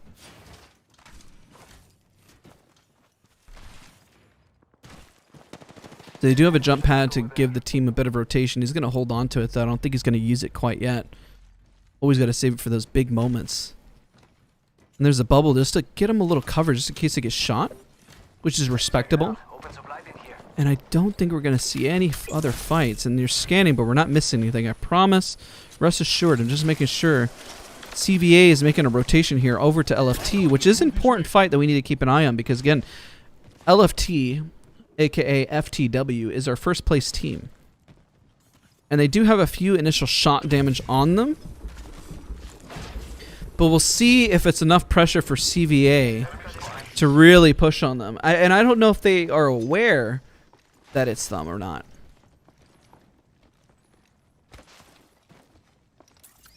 They do have an equal armor situation. We're looking at 2 blues versus 2 blues and a white. So equal armor situation across the board here. If they cut them off, I mean, it's not going to look good for them. And LFT has had a very solid performance thus far. They do have a jump pad for a quick rotation around. They do have time. Time is in their favor. They don't necessarily have to fight this. They can bide their time. And I noticed that they're not topping off yet. And I wonder if it's because they're kind of lacking on heals. Or they're just making sure if they find another armor that they have it. So there is a conglomerate, as you can tell, of teams. But nobody is making a push. Even LFT. We do have Team Unite rolling up right behind another team chasing them. They've already pinged him. They're aware of their presence and they're catching up to them as we speak. All we can do at this moment is try to predict where the next fight is going to be. Because that is going to be the question. There is the ult kind of showing up and claiming their stake here. This is going to be the first fight of the lobby. There's the damage. Solid 60 damage in is enough to make a play, make a push. He does have his bubble to buy themselves some time here, and the other team is going to immediately back away from this encounter. F-Twine is making a port just to find a different angle here. I don't think they're aware of the port. They almost probably think that's a whole nother team. He's got a lot of damage early on here, and they have this port to go right back and forth into the gunfight. And he does have gold armor, so he can heal up relatively quickly. And that team is gone, ladies and gentlemen. They are no longer here. They are backing away from that gunfight as fast as humanly possible. They took way too much damage there. F-Twine getting a solid amount of damage there. He does opt to take a bat, but there is another team that has not shown up for a minute there based on the angle. I thought it was a whole different team. That is commentator's curse there. Every time you think that there's a third party, there's not a third party, apparently. This is really where a lot of the action is taking place at the moment. They got a minute until the zone is fully closed. They really got to make a play here. They do have a better armor situation, but all they're getting right now is the initial poke damage. But it looks like FLK is also in a fight, and I want to switch to that POV in just a moment. I do have my finger on the trigger the minute I see something happen here, but let's stick with this fight and make sure that this gets cleaned up here. Team Unite has performed well, and there's the first knock that we're seeing there. Jung Hee has finished this knock from a distance as an FYI. It looks like it was done by a longbow, so it's probably a long-range shot. Let's switch over to that POV and see what they're doing here. So it looks like they claim stake and dominance on their building. I don't think there's a lot of action that's going to take place here. They're just mostly picking on teams from a distance, which is what is really happening. And there we go. There's a cleanup. Team Unite. Let's try to predict where this next bit of action is going to take place, ladies and gentlemen.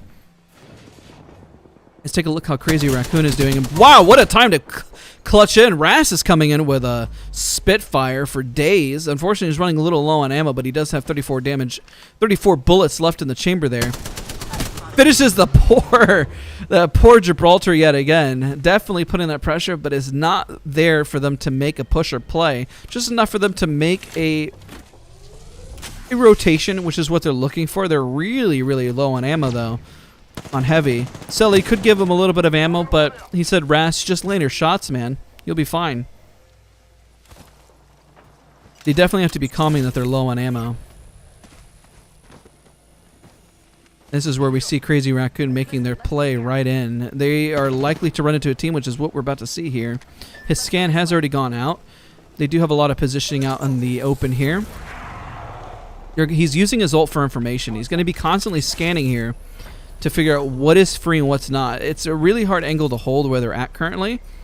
Oh my gosh, they're going for the aggro play. Look at this. They're going right for a building. And it looks like they found their spot, and they're going to be holding up nice and comfortable. Let's take a look at FLK, who's right across the way, right there with them. And there's the shots. They're doing little peeks right back at them. Switching back and forth between their POVs. Let's take a look at LFT, who had the hardest rotation in. It looks like they're going to be struggling. These teams right here, chat, ladies and gentlemen, are not going to fight. Realistically, the only reason Crazy Raccoon made that aggro push there is that they knew they needed a building. Most of the fighting now is going to take place on the edge now that LFT is really trying to find a spot here. We could check out here. Looks like CVA is making a push right into the center. This is going to be what we infamously call in a battle royale a cluster. This is going to be a lot of damage being going out. There's going to be a lot of fighting taking place. It's going to get messy. It's going to be rough. It's just the nature of the beast. So while we can do our best to protect, there's a lot of teams that are alive, and there's going to be a lot of fighting that's going to take place in just a moment. 17 teams, second zone's going to close in 44 seconds. And CVA's rotating right where Crazy Raccoon was. Crazy Raccoon's got their building, so does FLK. Everyone's holding up in their little houses, just as they should. Everyone's just chilling and vibing. By the way, that's a nice Volt skin. Oh, that's such a good looking Volt skin.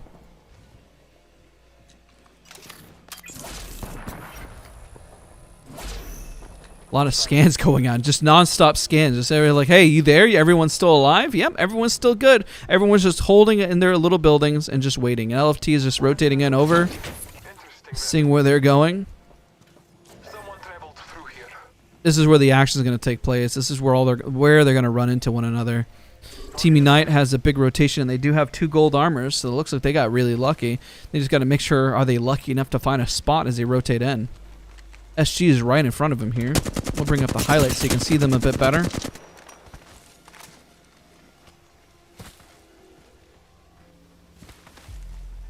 So now that you see the highlights, we see the teams are all just kind of rotating. SG is going to hard gate them here. See them all rolling up, and here they go, waiting for them. Some initial damage. Not enough to really make a play off anything, but just enough to kind of scare them. Give them some warning shots there, and there's the ult to push them out of rotation, push them out of spot. Show gets a little bit of R99 damage, but it's really not enough to stop this aggro push. Arcstar, everyone is just holding and waiting. And here we go with the EVA 8 damage. There's one knock. There's potential 2 with the EVA 8 here. We now have almost a 1v1 situation, but unfortunately is unable to clean up, and Team Unite has suffered very minimal loss and now is the kill leader of the lobby. They do have a gold bag, so they don't have to worry, but they do have A2. Can they get this? Can they get this res off? They do have a port right behind them, and oh my gosh, he got shot up right up in the air.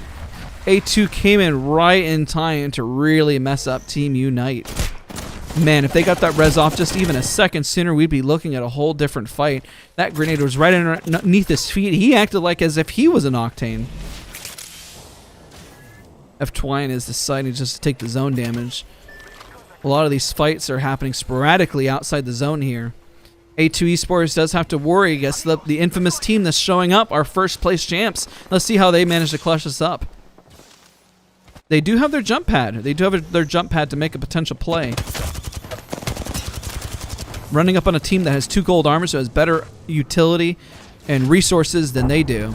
They did stim, which is a lot of damage, as you can tell now, than it used to be. That stim damage does hurt. They've kind of shown their hand immediately by rotating out, but we do have CGK showing up and flying right into this fight. They don't have the best armor situation, and A2 Esports is looking for that rat from before, but also looking for a rotation. If you're curious about how Crazy Raccoon as well as FLK are doing, they're doing good. They're still in the buildings, just as we predict. One thing about Octane's healing is look how fast his healing is. I mean, doesn't necessarily even need to pop a syringe. You can sit here and just save a syringe and just kind of chill. That healing is insane. Imagine if Watson's healing was that crazy. Do you think we'd see more Watson in competitive? I don't know. What would you guys think? Let's go over here. All right, ladies and gentlemen, as we're getting right back in. Lots of teams are all rotating. Seeing a lot of action taking place. Northeption, who was our winners of the last round, is now getting into a pretty early fight here. There's the bubble, but the crypto ult is there to take out the damage, and Northeption's not looking pretty hot. They're going to try to counter with an EMP right back. And there it is, but unfortunately, this may not be enough for them to really clutch this out. They do have some EVA 8 damage. There's a Thermite to make a play, but it's just not enough, and their Octane does just go down immediately. So unfortunate plays. Let's take a look at LFT. You probably heard a lot of the action. Who has to rotate in? They got 2 seconds before the zone does close, and they do have a jump pad. This is all the action that we're looking for, ladies and gentlemen. This is where it's about to get intense. This is our first place team in the lobby right now. Total 38 points. Can they get any more points on the scoreboard? Because currently they have no kills. They need some kills. I mean, honestly, they may decide to push something here. And there it goes. There's the first arc stars, the warning shots, if you will. Start to make a play.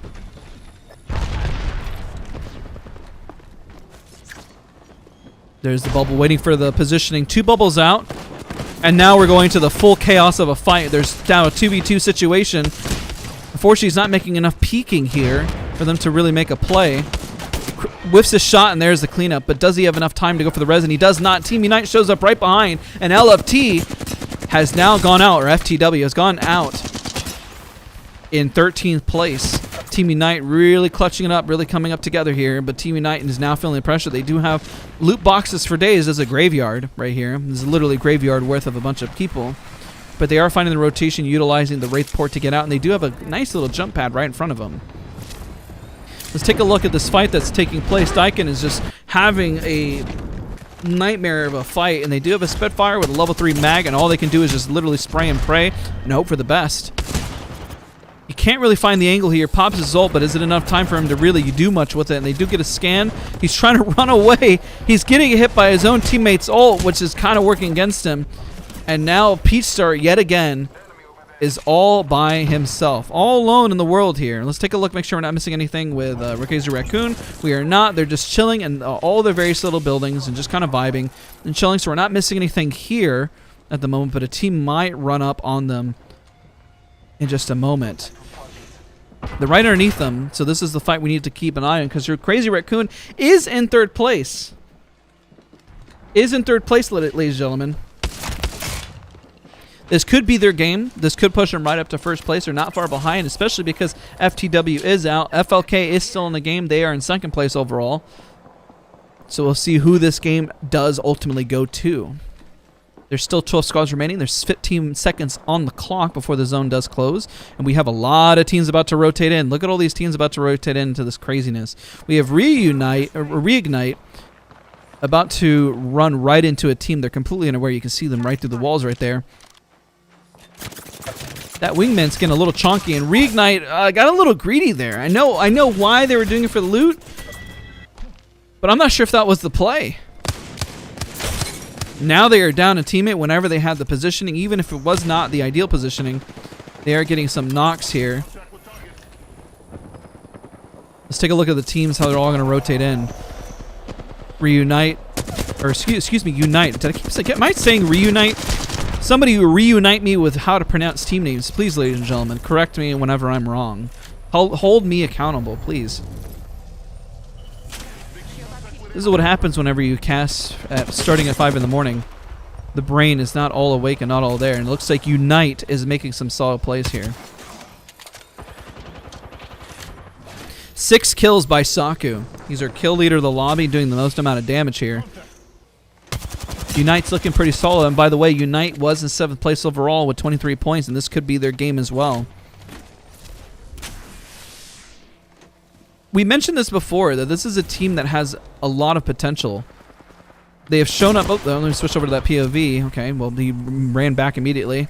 Thought we were going to be able to see a little bit of that. And there's a scan to see where that information intel is going. So he is going to slow heal that, as you can see, using his cells. He's not going for the bat, meaning that they are calming that they're most likely not going to push on this. Their Gibraltar does have the most amount of damage. He's got a gold mag on that Volt, and he's going to be frying this lobby in just a moment. There's 44 seconds, again, left on the clock. They do have the hardest rotation in. Crazy Raccoon looking for positioning. FK looking pretty solid. This is where dreams are made. Let's take a look at Team Unite here. Let's see how they're going to find their positioning. They have the most kills in lobby. Can they maintain this momentum? Can they maintain this pace? Those are really the questions we have to ask ourselves. Enemy over there. This momentum and pace is always easy to keep whenever you're a team that's on fire. And Saku right now, holding 6 kills in a lobby of this skill and caliber. Nothing to know. Oh, there we go. And there's another person added to his ledger there. Can they keep knocking? Can they keep getting these kills? Is he going to get 7? Is he going to secure 7 kills here? He needs to be careful, though, because it looks like Crazy Raccoon has found their footing further into the zone, but there is a team still hard gating him there. And they only have 27 seconds to make a decision here. And this is what separates the pros from the pros, essentially. I mean, they're all pros in this lobby. They do have their bubble. Saku does have 7 kills to his name now. He throws his bubble out, but is it a bubble that's sent out too early? Getting a lot of damage there. Tagging up at least a little bit of everybody, but unfortunately there is the grenades that are being thrown right back to them. They do have this wall to buy themselves a little bit of time here. And they are getting picked on from above. I believe that is Reunite. Unfortunately, they do go down. Reignite, excuse me. But does he have time to really get this res? I do not believe that he does. And they are feeling the pressure from all angles there. And there they go. They get knocked out of lobbies. Take a look at Crazy Raccoons. POV.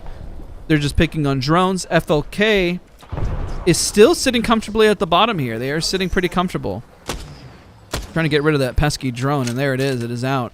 Crazy Raccoon holding their angles here. This is going to be hard to predict who the overall winner of this lobby is going to be. This is a tough zone. If any team wants to really hold it together, I would really say FLK. They are second place right now. Do they have the resources? They do. They're looking pretty good. I mean, they can't take all the shots in the world, but they have enough to play here. So they're trying to ping whether or not they chill above or down below. If LK plays this patiently, they do have the highest probability for winning. But also, it could instantly switch away from them. Just got to make sure not to watch their backs there. They don't really have much of a use for the jump pad. They do hear they got to watch their flank. They need to watch their flank. Looks like they're okay for now. Jumping up right above them. They have literally the best positioning here. So we'll keep an eye on FLK. The prediction here is really that they have the optimal spot. Regardless of skill, positioning really comes into play here. And they've been playing it to a T. Now they don't really have many kills. Junghee's really holding it together with a longbow, sniping for his team. Picking on Crazy Raccoon there on the right. They just got to hold it together a little bit longer and just play patiently. It looks like Crazy Raccoon's getting into the mix of it here. FLK just waiting for the fallout here and getting the cleanup, cracking for a solid 96 damage at the flatline. He's definitely making those guys flatline. But they have literally the optimal positioning. Everyone else is going to get eliminated from this lobby. But this team, along with the team right above them, can really hold it together. As you can tell, they're starting to get some of their knocks, and they see the team right up above. Crazy Raccoon is going to get knocked here. They literally have almost no HP. There's no way, and they do get knocked. SVA does have height. Excuse me, CVA has height. Let's switch back over to FLK, which really has the ultimate positioning here. Everyone has to jump into them. All they got to do is wait patiently. They got the Venn diagram of Gibby bubbles here. Literally, it's a Venn diagram. For those that are in school, you've seen. Look, FLK, play patiently. If they play patiently, they're going to win this. They just have to keep waiting. They have to keep waiting, and there it is. There it is. Who's got the port? There it is, ladies and gentlemen. What we predicted. I knew this was going to happen if they played their cards right. You could tell right away who's going to clutch this out. Crazy Raccoon just had an uphill battle. There's just no way that they were going to get that, unfortunately. This was a hard... That was a hard fight, and they fought that extremely well. FLK really showcasing their patience. They went from having literally no kills, and let's take a look at the scoreboard in a moment with them. How many kills they did secure there. We're about to go into Game 5, ladies and gentlemen. So, not going to lie, we've done a really, really solid job so far of predicting of where teams are going to play and who's really going to clutch it out. Let's take a look at... So while they had no kills before, they waited patiently. They literally, when we were watching, they had 0 kills, and now they have 9 kills plus a solid first place, which is 12 plus 9, 21 total points going in, 21 plus 34. I'm not very good at math, but I believe that is 55, right? 55 total points. That's going to shoot them right up to first place. That's phenomenal to see. Again, ladies and gentlemen, that's the stuff that we're all hyped for, that we love to see here for Apex Legends. So let's go into Game 5. Don't forget to leave a like on the stream. There's a lot of peeps here. If you're enjoying what you see, don't forget to leave a like to show your support and to have more people here. Leave a comment in chat if you're enjoying what you're seeing. I appreciate all of you guys for being a part. You're seeing some really great plays from each of the teams, ladies and gentlemen.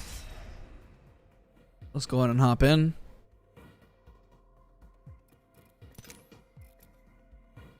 All right, and all the teams are underway and having the time of their lives, if you will. And we'll take a look at the scoreboard once it is updated. Now, this is a great moment for you guys to grab yourself a snack, grab yourself some water.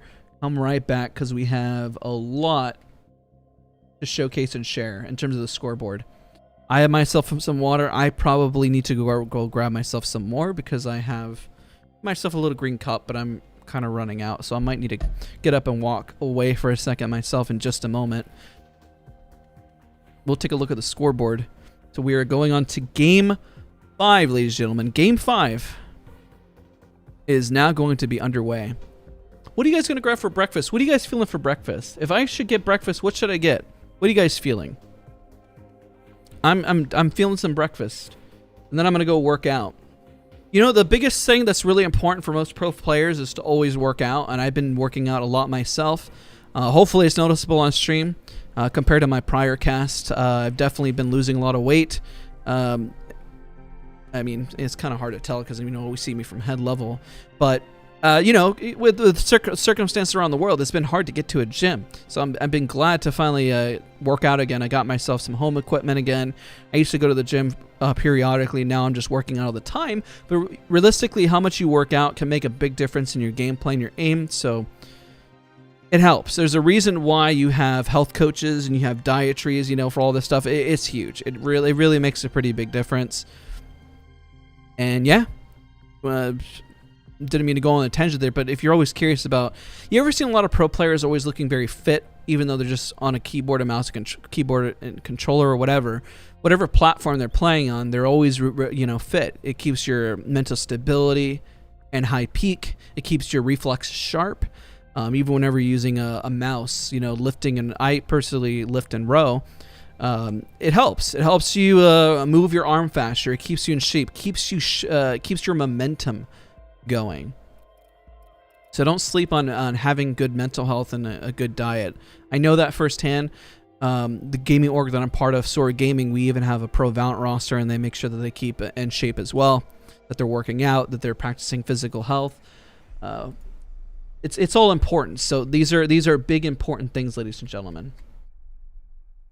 So the scoreboard is slowly updating. Once it's fully updated, I will switch over to the POV and we'll take a look.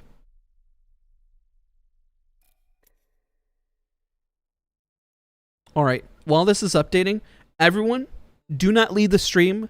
Let's go grab ourselves some water. Staying hydrated is very important, and I have like no water, and I've been speaking for a little while, but this is a great moment as we were talking. Let's Let's practice what we preach. Go stretch. I've been literally sitting for hours on end, and we should get up and walk around for just 2 seconds. But don't leave, because we have only 2 rounds left. We got game 5 and game 6, so don't miss a moment. I'll be right back.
All right, let's hit refresh, shall we? Let's hit refresh, and let's take a look at those leaderboards.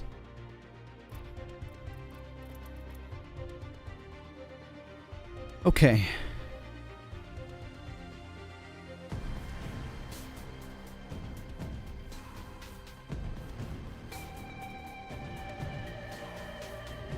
All right, leaderboards have been updated. Let's take a look. All right, ladies and gentlemen, let's take a look at those scores. Like we predicted, FLK now at a total of 55 total points. They have been really showcasing a stellar performance. They have 2 first place wins. This is for day 1. This is Group B versus Group C. This is the type of performance that you want to see, especially of a tournament of this caliber. FTW unfortunately has gone out early, which kind of lost them that first place spot. Crazy Raccoon is still holding her own, competing heavily with Team Unite, which had a pretty strong performance there as well. They haven't gotten a win, but they're showcasing consistency. They had a total of 12 kills there. So that was a pretty big game regardless for them. That boosted them up quite a bit. So what we're going next is we're going into game 5. So if you're enjoying what you're seeing, don't forget to leave a like to show your support. Every little bit helps. Switch over. We're probably going to get right into the round in just a moment.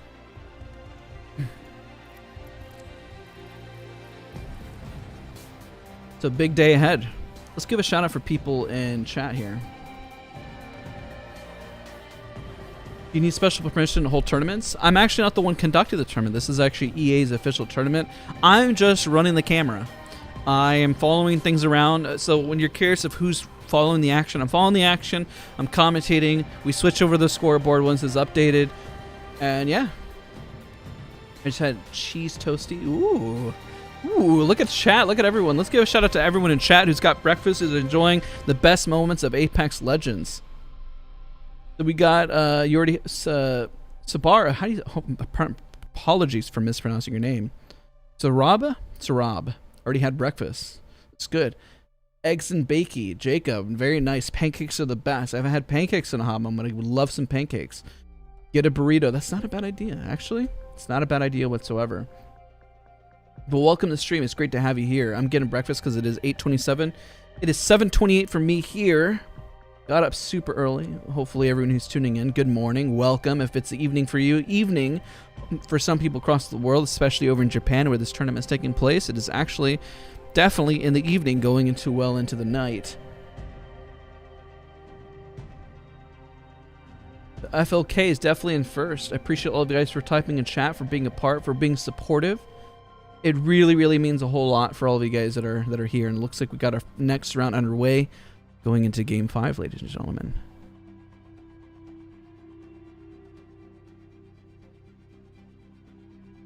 All right. Let's do this. Let's see what the picks are. Shall we? Let me pull up the various teams.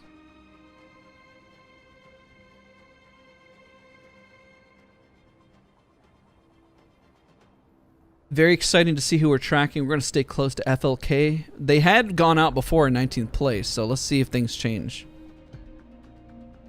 See if any teams decide to change up their comp.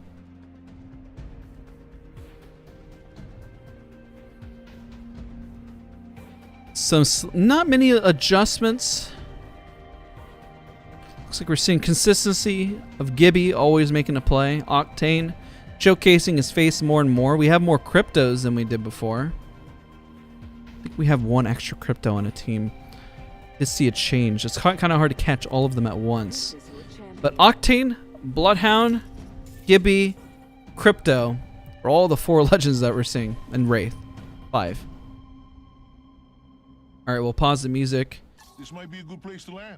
And let's follow FLK to victory here. Let's see if they keep it together. If they get another solid game, they're going to run away with day 1, ladies and gentlemen. Eeny, meeny, miny. How about there?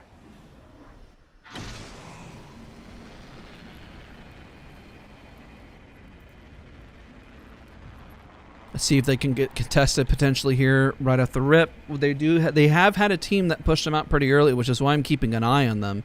A lot of other teams are playing very respectfully. They're not really pushing the 50-50s. And prior tournaments, we've actually seen the 50-50s really go out and take place. Watch the bubble get thrown across here. I don't think he's going to throw the bubble. He should actually give him a moment. He'll throw the bubble. They do have to be careful because they have multiple teams in the area. Oh, there's no beacon here. Just kidding. No reason to throw a bubble. There's no beacon, right? They've been lucky getting a beacon before, and this looks like it's a new zone, ladies and gentlemen. We're looking at a new pull. We went from the right side of the map, from Thermal Station a few times, but we're now seeing a new zone altogether, which is pretty good. Extended light mag here. Level 2. I could use that. So no 50-50. So what do I mean when I say 50-50s? And this is something really to highlight if you're playing ranked or if you're playing casual games. A lot of things that you see right off the rip is like, let me just drop hot, just drop hot, just drop on somebody. Level 2. And while that's definitely good for ranked and sometimes even for pubs, the reality is that you'll see that you're just running into RNG. You never really know what guns you get, and what everyone is doing right now is eliminating the RNG. And look at Junkie being such a great teammate. He's dropping everything for his team, throwing things off the side of the ledge for his team just to get what they need, and he's going back for that gold mag. But you see where time spent whenever you're looting, how much of a difference it can make in saving yourself time, especially for rotation. So be there for your teammates, drop them loot, get them what they need.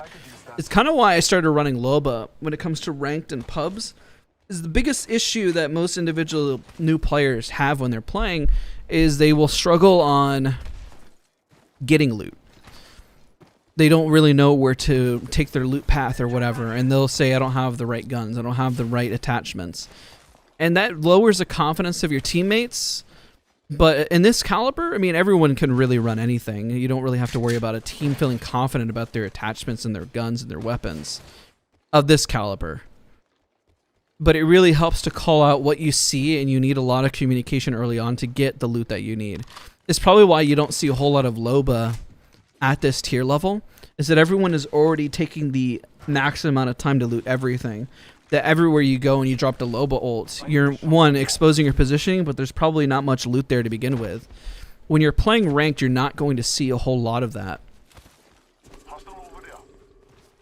You're going to see a lot of places unlooted, you'll see a lot of 50-50s, but what you're seeing here, and hope this is a great learning experience as you're watching and understanding competitive Apex Legends, look at the area that they just came to. Exactly what we're talking about. It's completely picked clean. There's nothing here. Even if Loba ult was thrown down, you would literally almost see nothing there. That was a really weird teleportation there. We do have a fight breaking out here. Let's switch over to this POV if I can get over there. USG is already in a pretty early fight here, and they're trying to reposition, which is very respectable, getting the repositioning. It did get a knock, but they're getting picked on by multiple teams here. Northampton has... They don't have the most amount of armor here. It looks like they're kind of doubled up on guns, especially on the heavy ammo side. Got a different gun, got himself a bow check bow, which is very helpful. Winged, it's great to have you here. Welcome back to the stream, welcome back to the channel. Appreciate all of you guys, again, for being a part of the stream. So trying to predict where we see the most amount of damage. Who's got the most amount of damage? This is from Ali9's team with only 126 damage. They do have 1 assist. 2 people are out of the lobby so far. Not much missed at the moment, but hopefully it's a great teaching moment as teams are really fighting to go to zone. The team Unite is looking pretty solid in their rotation. Crazy Raccoon has pretty solid loot, and they're rotating right through the south side. They really have to push in. This is where it's going to end. Most likely it'll pull here on countdown. This is where my prediction is. I know before I mentioned like on the north side it actually pulled over to Overlook, but it's relatively close. I think it's gonna pull towards this side. I've seen this ending like right here many times before, so that's what we're kind of expecting. Did they see a team? Yeah, they see a team. Okay, let's pull up the highlights so we can see with what they're seeing as well. So now you can see them. Ras is rolling up right behind, taking an angle here. Even though they got the damage on, Crazy Raccoon's very confident in their fights and making sure they take off angles. There's two things the pro team should always do here. You have your entry fragger, which is going to be the Wraith. You have the Gibraltar to back up the Wraith to find some positioning, and then you have the Bloodhound, a Pathfinder, a Valkyrie. You have somebody taking the off angles. You need somebody to take an off angle to get a different shot to get some extra damage in. And so they have managed. Look at the movement. Ras is, God, I love his movement, man. Gotta love movement, especially when you see a player that knows how to move. I know everyone always talks about, you know, fade a lot of, but there's a lot of great people who know how to move in this game. It's like being on the dance floor. I mean, everybody can move, right? You gotta work with what was given to you. And trust me, Loba also knows how to move. A lot of people know how to move. We all know how to move, right? Everyone knows how to move. We're all treated equally. We're all treated fairly. Let's all move together. Anyways, moving on. Let's see where the damage is taking place. Connect Gaming trying to connect some shots. I know they see them down below. They pinged it. I can tell. They are aware that they're inside. Syringe here.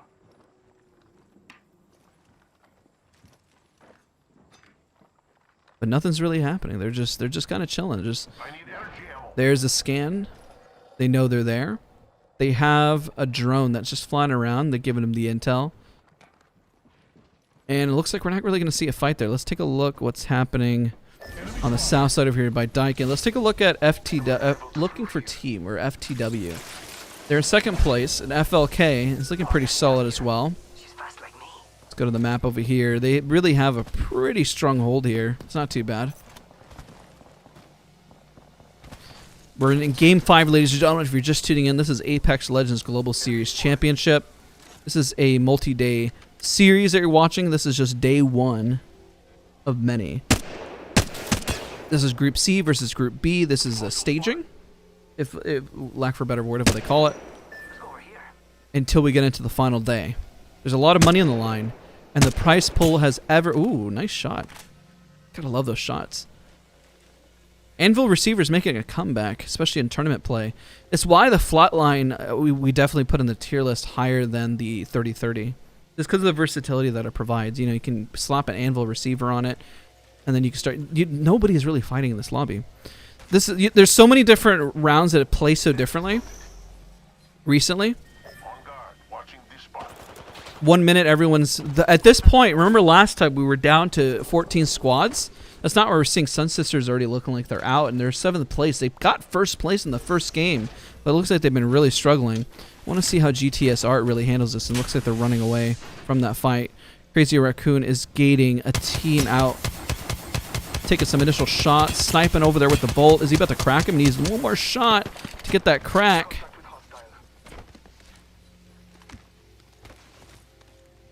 Everyone's always looking for the cracks. They're not looking for the crack, they're looking for cracks, ladies and gentlemen.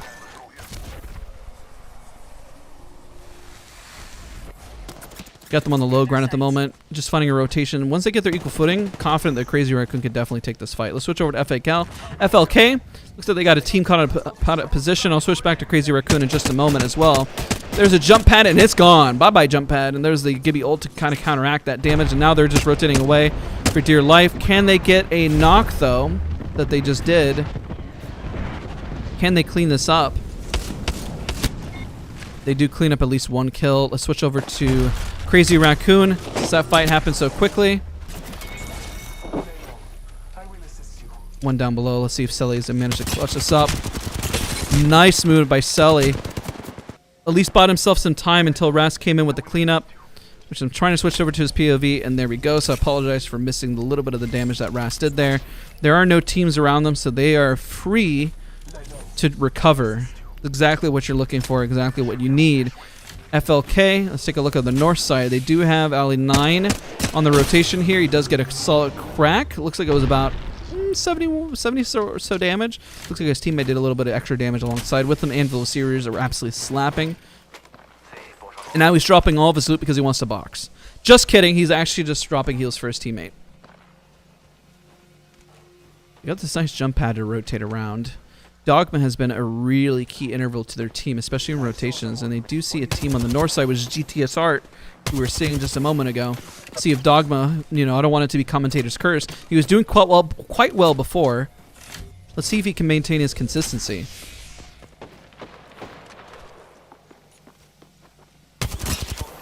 There is the volt damage that we're looking for. But he is getting shot by a charge rifle from a distance, which is every pro player's nightmare. It's like an unnecessary third party just kind of picking on you. Like, they may not even get a knock, but they're just shooting at you from a mile away and just ruining everything. It's like being at a party and you're, Anyways, moving on. Let's see if FLK can get right back into this fight. And let's see what they can do. Because they're constantly going back and forth between this. And make sure Crazy Raccoon is doing well on the rotation. Let's take a look at LFT. Oh my gosh, they're about to run into each other, actually. Let's explore this way. They are literally about to run into each other in... I don't know. I guess they were going to rotate on the south side? I thought they were going to opt to run right into them, but they decided not to. They took a full detour on that one. And Unite is doing quite well on the leaderboard as well.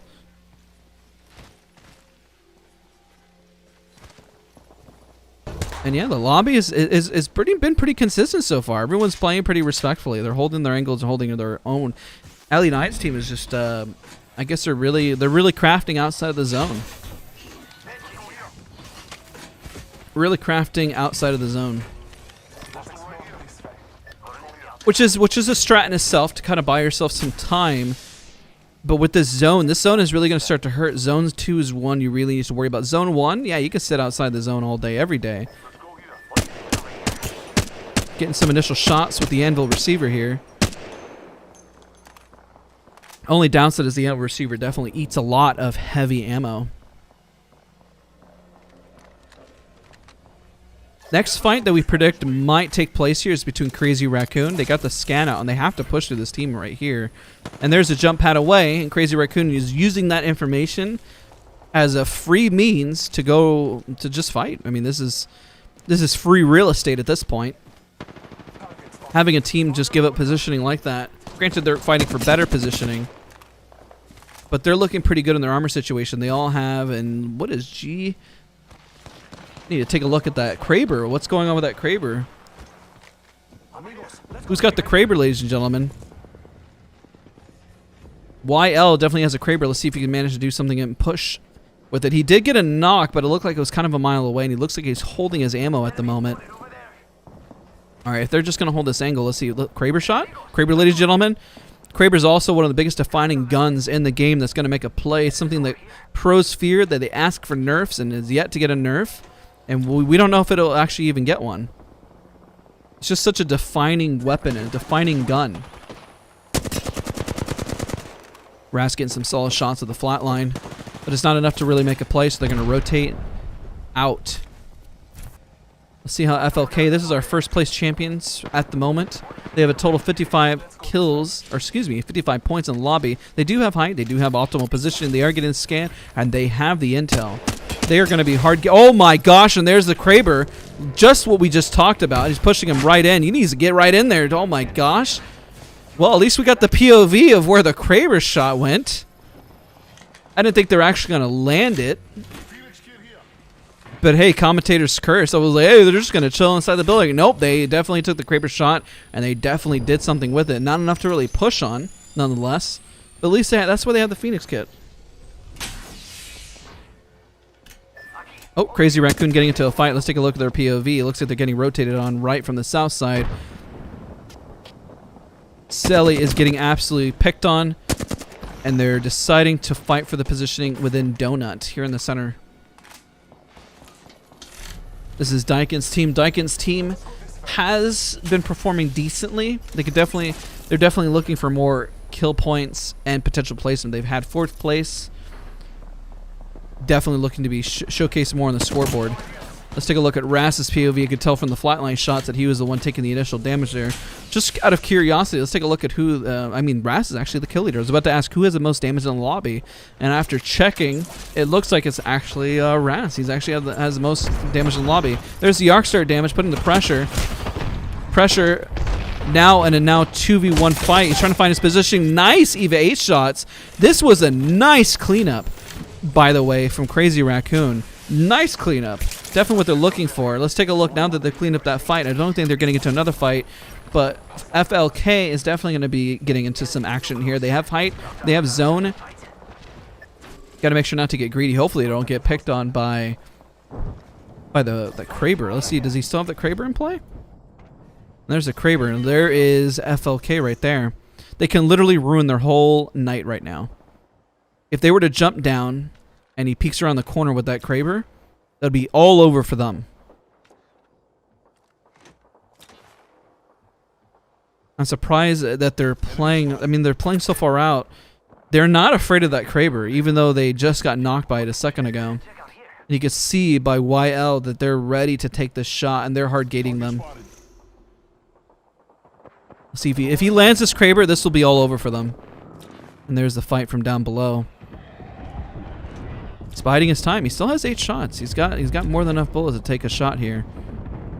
Sees the angle from there. He's gonna take the shot, and he does land that. Let's take a look at a POV of FLK. Switch to the wrong POV here. Can't tell if that was a no-reg because I didn't see the damage pop. But FLK is definitely trying to recover this as fast as possible. Let's switch over, and they're rolling up right on them. Kraber at an angle, but the issue of them rolling right up on them is that zone is closing, and they're definitely feeling that pressure. Is he going to land the Kraber shot to really ruin somebody's day? Any second now. 1 shot, 1 kill. Oh, he whiffs a shot. If he misses another shot... Oh, man, come on! Those are game-changing shots right there. I mean, he knows it. I know it. Oh, my gosh. They just got the free rotation. Now they're going to hard gate you. I hope you realize the severity of those Kraber shots. Those are make and break type of moments right there, man. The Kraber shots aren't connecting. And there we go. Okay. All right. Well, I see you. All right, but there we go. We'll take it. 1 Kraber shot, at least it counts as something, right? Gets a headshot on the guy. And they're right above them. At least they have the zone there. You see where Crazy Raccoon managed to find their positioning. Everyone right now is kind of fighting for their spots. Kill leader is still... Oh, there we go. This is where the fight's taking place in the bubble. Popped off right in that one spot. It should... They're right behind them with that Kraber. I was just curious of how they're going to maintain this. Good 8 squad is getting into the massive fight of their life. There's a little bit of lag, but it is cleared up. Not to worry, not a problem. And FLK has recovered as well as Good 8 squad. And Crazy Raccoon, right in the thick of it, right as we're speaking. Everyone is really getting into their gunfights, and Crazy Raccoon has cleaned it up with Zetter taking kill leader, and they have that gold bag, which is in their benefit. And now they have another care package weapon. They switched that Kraber for a nice little prowler. Only 8 squads remaining. Actually, wait a minute. They still got the Kraber in their hands. Who's got the Kraber? Got 2 shots remaining. Boom, 123 damage on the Gibby. Very nice, solid damage. And it looks like FLK said, we're tired of your Kraber nonsense.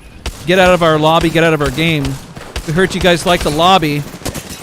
We heard you guys give us the Kraber. You know what's crazy? They're going to pick up the Kraber like this man only's got 1 bullet left in it. I know they're looking at it. And they're not going to pick it up because there's not enough there. But that was a nice ego push by FLK, taking dominance there, getting them out of the lobby right behind them. They saw those Kraber. Oh, no. Rootsy, jeez. Coming in with the wingman shots. He's becoming more... Oh, my gosh. These people are insane. I mean, look at that spray. That was absolutely insane as well. But Rootsy, my gosh. We've seen him pop off as a Horizon before, but he literally 2-tapped those people to oblivion. His wingman shots are on point. Let's take a look at his POV and just hold on his angle. I wasn't thinking he was going to keep landing those shots. I mean, he's landed them before, but he's consistent. That's consistency, ladies and gentlemen. That's a man you need in your life. You need consistency. I think it's cold. For your birthday, he's always going to be there for you. He's going to land those wingman shots. Take a look at Crazy Raccoon's POV and make sure we're not missing anything there. Taking a look at the scoreboard, make sure that we're all squared away here.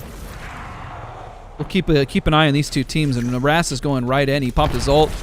He's hungry. There's 100 damage. He's pretty much mopped up this whole team. They're done. There's done. There's nothing to watch there. They've already cleaned that up. Actually, let's just make sure they're not getting third party. Nope, no third party. They got all red armors. Let's see how Ras handles the situation here. Crazy Raccoon is been absolutely crazy. No pun intended. They do see the team down below, but is it worth pushing down below? Probably not. They just got to hold their angle up top and wait for their angle, because this is Crazy Raccoon's game. As much as you want to root for H2 Esports, this crew has been on fire. Zetter's got 6 kills. They're landing their shots just as much. They've built momentum as a squad. We'll just hold on to Crazy Raccoon. Zetter's new to the squad here after Captain has taken his retirement for now. Hopefully it's temporary. They do have that poor rat that's listed down below. We'll hold on Crazy Raccoon and see what they do. As long as they don't get greedy here, actually, let's switch over to A2 Esports. Okay, they're down below. Switch back over to this POV, make sure we're not missing anything. I don't think they're aware of the rat that's down below, which is perfectly fine, because that rat, I don't think he's going to be able to even get up to them. All they got to do is just play this patiently. As much as it looks like there's a lot of action taking place, there's a rat. And there he goes. Farewell. That was FTW going out in 5th place. Oh my gosh, how are they all confined in that one spot? This is Crazy Raccoon's game. If you look at the mini map, look at they're all on top of each other. I thought he dropped a care package to Lifeline. I was about to say what? All they have to do is wait. They can literally win this. This is their round. Watch as all the chaos ensues of the other guys. And Crazy Raccoon just needs to sit here and wait. Let's just look at Sully. They need to express patience here. Patience, young Padawan. Patience. They have this. This is their game. There's the bubble. And, well, not their bubble anymore. Unfortunately, Sully does go down. This is one of their big fraggers on their side. That was a beautiful bubble, by the way, by Reignite, making that position, making that play. Can Ras hold it together? He does clean it up. They are in 3rd place. There's now how many people are alive? 2v1? 3v1. Well, they got 2nd place, and A2 Esports played it just more patiently. They played a lot more patiently. This is a team that was in 16th place before and is going to move right up the leaderboard. So this is a solid win for them. They had a lot of good kills. And Crazy Raccoon has been kind of... It's not their fault. Reignite had a fantastic bubble there. That bubble, even though they tried to take the bubble from them, it was a 3v1 situation once they all just barreled on in. Reignite had a beautiful bubble play there, and they did not hesitate. Even though they saw them take the bubble, they said they do not care. They do not care that Crazy Raccoon was there, and they showcased their dominance, and they pushed forward. So good play by Reignite, but just by pushing in on it. Ras just had some sick EVA 8 shots. While they held their own and they got 2nd place, at least they got 2nd place, which is still pretty strong. All right, ladies and gentlemen, we are going into the next and final round, and we'll take a look at the scoreboard in just a moment.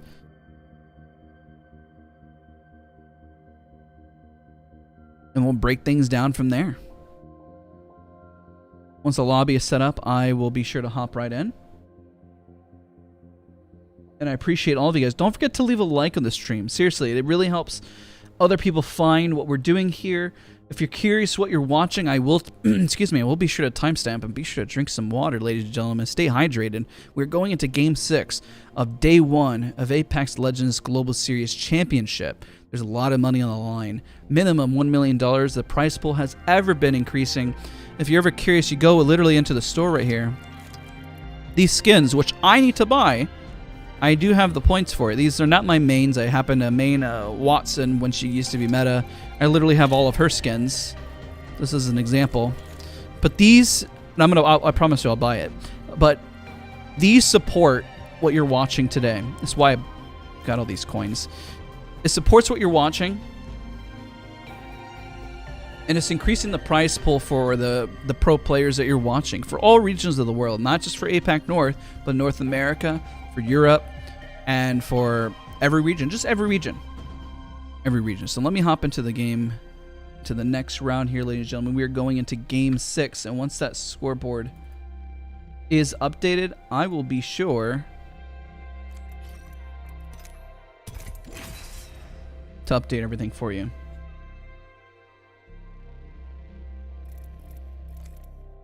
All right, everyone is piling into the lobby. Once the scoreboard gets updated, we'll take a look at that. Going into Game 6, ladies and gentlemen. Game 6. Hopefully you're enjoying the stream. Hopefully you're enjoying the tournament. I'm sure enjoying it. I'm having a blast. I'm really enjoying what we're seeing. I want to see Valkyrie. I want to see some Valkyrie in play, but I feel like my prediction, give it next week, or maybe even tomorrow, as teams go back to the drawing board and they say, what can we change to shift things up? I mean, we've already kind of seen some shifts of constant Octane being utilized. That jump pad was a phenomenal play of FLK pushing right up into that team, taking that Kraber, taking their big weapons away. Unfortunately, they got caught out, and A2 just was, I mean, they were dominating there. They were dominating. So what you're watching, and this is a 5-minute delay, this is live. Everyone is playing live. This is APAC Legends Global Series Championship for APAC North, which is Asia Pacific. So a lot of teams that you're seeing here are extremely well talented. These are big orgs. These are big names within the scene. And yeah, this is huge. This is huge stuff, ladies and gentlemen. All right, as everyone starts to pile into the server, let me take a look at the scoreboard and let's break that down together, shall we? It's almost updated. This is a great moment to grab yourself a snack, because when we come back, you should definitely check out the last round of the day. This is important that you stay with us. We literally only have one more match of the day. This is the last match, round 6 for day 1. Don't worry, we're going to be back again tomorrow with day 2 of this of the tournament. So be sure to subscribe and come back, because we're going to be casting day 1, 2, 3, 4, 5, and also the finals. So we'll be here for every bit of the journey and every bit of the way. And it means a whole lot that you guys are here. There's a lot to cover here. There's a lot to cover. So speaking of coverage, let's take a look at the scoreboard in just a moment. Let's take a look at how much is developing right now, shall we? Not complete yet. It's updating. We still have FLK taking that dominant spot. They had 8 kill points at last round, so Crazy Raccoon, even though they did well in second place, it should move up in just a moment here. Hit refresh. Okay, once it's fully refreshed. Oh, there we go. Another update came underway. A few more were updated here. Crazy Raccoon has not been updated, but that is okay. So we're taking a look at all the scores that are updated. So FLK is really running away with this. They are in the dominant spot. I mean, they're literally doubling third place. So all they need to do is hold it together, and they're going to take first place for day 1. So solid performance, nothing to be shy about whatsoever. They should definitely be proud of their performance. They have done extremely well.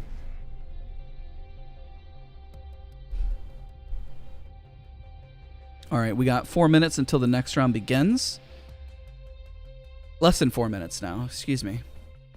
So less than 4 minutes. Go grab yourself some breakfast. We were talking about breakfast. Now is a great time to grab some breakfast and come back and really enjoy. Can we say breakfast again? Who's hungry? I'm getting hungry. I'm definitely going to be working out it as well once we finish eating and everything. So I really appreciate the fact that all of you guys are here. It really means a whole lot. And somebody mentioned that Silly cost him. I think that Silly made he pretty much played chicken. I don't know if you know what chicken is. It's whenever let's say you have two cars running at each other. I think you saw it in Fast and the Furious, playing chicken. Who's gonna move first? You know, you're running head speed from one another. Who's gonna ego? Who's gonna stop? Who's gonna divert? Selly made the big ego play and claimed dominance and said, "It is my bubble." But the issue is that Reignite didn't take the chicken bait. They went right for it and said, "Oh, really?" and just kind of rolled right over him because of it. Honestly, if Selly moved into it, they could have hesitated. If they hesitated for 1 second, if Reignite hesitated for 1 second, it would have been over for Reignite. And Crazy Raccoon would have ran away with that. But they played chicken there, and because of that, that's why we saw that circumstance. I don't think it was a bad play. I don't think that Selly cost them whatsoever. It's just that they ego pushed and they just didn't back down. They didn't back down. When realistically they probably should have. Well, who's to say? It's a battle royale. If they stopped that, like I mentioned, they would have died. But those are the split-second moments when it comes to watching a competitive tournament that really make the difference. Is that a good play? Is that a bad play? It's a gamble. You're kind of gambling, and that happens a lot when you're watching even CS:GO or Valor, any pro game. It's some circumstances you're kind of just going for the gamble, but as a pro player, you kind of know the odds. And sometimes when you roll the dice, they just don't work out the way you want them to. So pretty big plays, big plays. All right, ladies and gentlemen. We're probably under the 2-minute mark now. Let me just tab out and make sure that everything's good. Let's take a look at the leaderboard really quick. That's updated. Let's take a look at that. Let's break that down. Okay. So FLK has really run away with this. 66 points. Crazy Raccoon, second place. They moved up a lot more than we thought. Listen, FLK has had consistent performances, but this 17 kills by Crazy Raccoon. 17 kills. The other team, is there any other team that has gotten more than 17 kills? No, that is the most kills that we've seen thus far in a lobby. And we cut a lot of their action. We did catch a lot of FLK as well as A2. Keep a close eye on Crazy Raccoon in this next go and make sure we don't miss any of that hot action. They ran second place, but that boosted them really high up. That's a total of 9 plus 17, which really shot them up. So they're catching up. They're catching up. Let's switch back over because we're about to begin here in just a moment. Game 6. Last round of the day for Apex Legends Championship. And if you're watching and you need to step away, it's understandable. Don't worry. This will turn into a VOD. Each of them have a thumbnail that say day 1, day 2, day 3 as we keep going through the tournament. So do not worry. We will timestamp everything, and I'll make sure that you can see everything after the fact. That's something I like doing for everyone so they don't miss the tournament. I understand APAC North is in the middle of the night, so don't stress.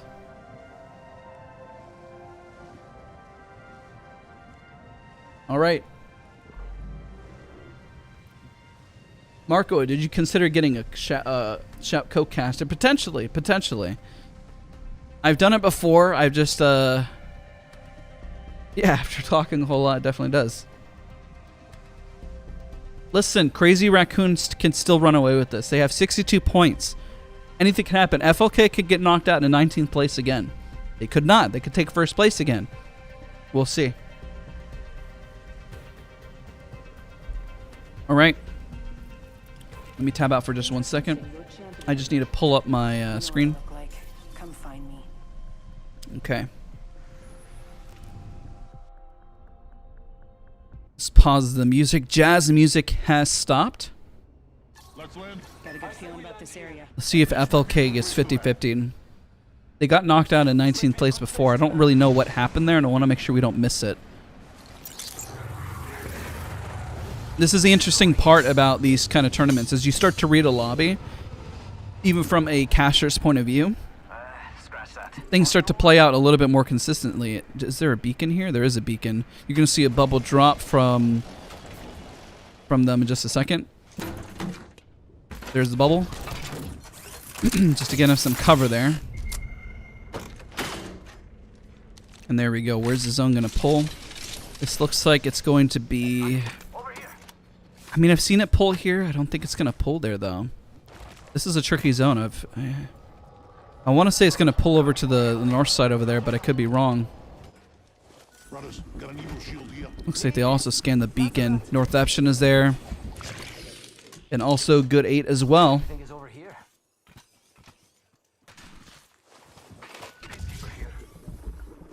Pretty good, ladies and gentlemen, as everyone is starting to... This is a lot closer of a tournament than I thought it would. Just putting that out there. It's a lot closer because FLK did not run away with this as I thought I did. With Crazy Raccoon coming in with a total, and you guys wanted to see more Selly POV, so this whole time we'll watch him loot. We'll watch his perspective, see what he's doing, what his mindset is, and we can try to predict what's going on. You guys wanted more Selly. The reason why we didn't watch him as much before, we're trying to give as much airtime to everyone as humanly possible, and also follow the action of where it's going to take place, right? And I've yet to see anybody really contest. There's the Volt. God, I love the Volt. And I love Selly for loving the Volt. He's got himself a purple Bolt. Sorry, excuse me, purple mag. Selly said that Zed is a genius. They are playing extremely well. Zed is performing extremely well. They should be very proud of their performance, especially as a new team. And what is going on over here? Northampton running up on a team. He's got a Spitfire rolling his shots. He does have a Peacekeeper in play. He's got a jump pad, so I wonder if they're going to full ego push this. Is that happening this early on? No, they're just rotating around. But good 8 is about to roll up on this team from what they've heard. Their Octane is a little low on HP. It really is crazy how fast the HP just drops. And they're about to roll up on them in just 2 seconds here. They do see it. See if they go for this fight. And there's a charge rifle from a distance, and now they can't fight this at all. They're literally about to get knocked. They are getting picked on. This is not good for good 8 squad. I have no idea where they're going to rotate to. FLK taking those long-range shots, and look who it is. Jung-hee, man. I honestly really pick him as one of the best snipers in over in Asia Pacific, man. I've been casting for a while, and I've seen his performance. He knows how to wield a sniper, man. He's very consistent. He's really good. Makes you proud, especially my history with EA type games. I played a lot of Battlefield. I know what it means to be a good sniper and what it can do for your team, and I love to see it. Might be something good this way. Selly gonna get into a fight here. It looks like he's just rotating. We see any action. Who's got the oh wait a moment. What's happening here? Also, what were they shooting at? Shooting it from a distance. LA9's team just holding the door. We're not missing anything yet. Nobody's died in the lobby. We still have 60 squads remaining. We have a lot of information getting rolled out. We have FLK rotating out in the open right now, which is good news for Crazy Raccoon. They want them to go out so they can just secure the first place. Listen, if FLK goes out in any way, shape, or form early, I promise you Crazy Raccoon is going to pretty much dominate first. They're feeling hot, and it's very apparent that these two teams right now are feeling that heat. But you know what? There is the underdog story that we are seeing from LFT. LFT can definitely make a return here. They see a fight? No, they don't. Okay. Let's turn on the highlights and make sure that we can see what everything is seeing. GTS has gotten into an early fight as well. We already missed that. That team is already wiped. We're trying to keep an eye on the big dogs right now. The teams that are in first. It doesn't devalue anything that GTS Art is doing whatsoever. They are definitely top tier players and they're playing at their highest capability. But there is a lot on the line for first place right now. Lemonade getting a solid sentinel shot. Does have a gold mag attached to that. Does see a team from a distance. And I guarantee you that LFT is going to be opting to get the heck out of there. Maybe something good this way. Crazy Raccoon has a nice choke point here. I don't think they're going to give that up. I think they're going to chill and vibe, to be honest. Let's see where FLK decided to live.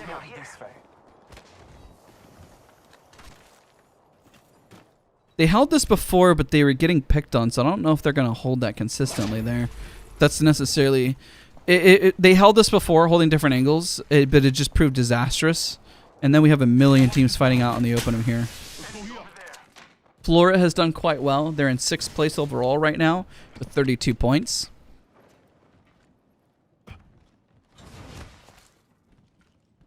Let's see who has the most damage in the lobby. From GTS Art, they got a total of 2 kills right now. GTS Ray rolling up on a potential team here. They see him.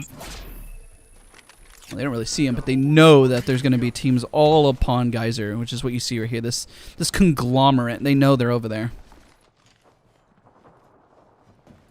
GTS Ray currently has the most damage in the lobby. 2 kills to his name. The other kill goes to Karaju. Let's go this way. And right now, everyone's just kind of doing their little poke damage. Sully over here is just kind of dancing. Can't separate a Wraith from her pickup truck. Is this a pickup truck? Could be. I need an extended light mag. But right now, everyone knows what's on the line, and everyone's kind of chilling.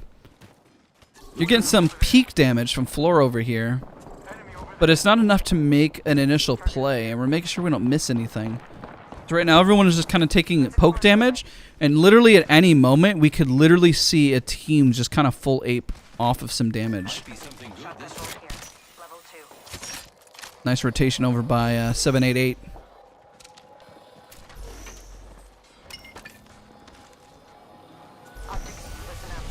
There's the Crypto ult, and we do have from GTS Ray.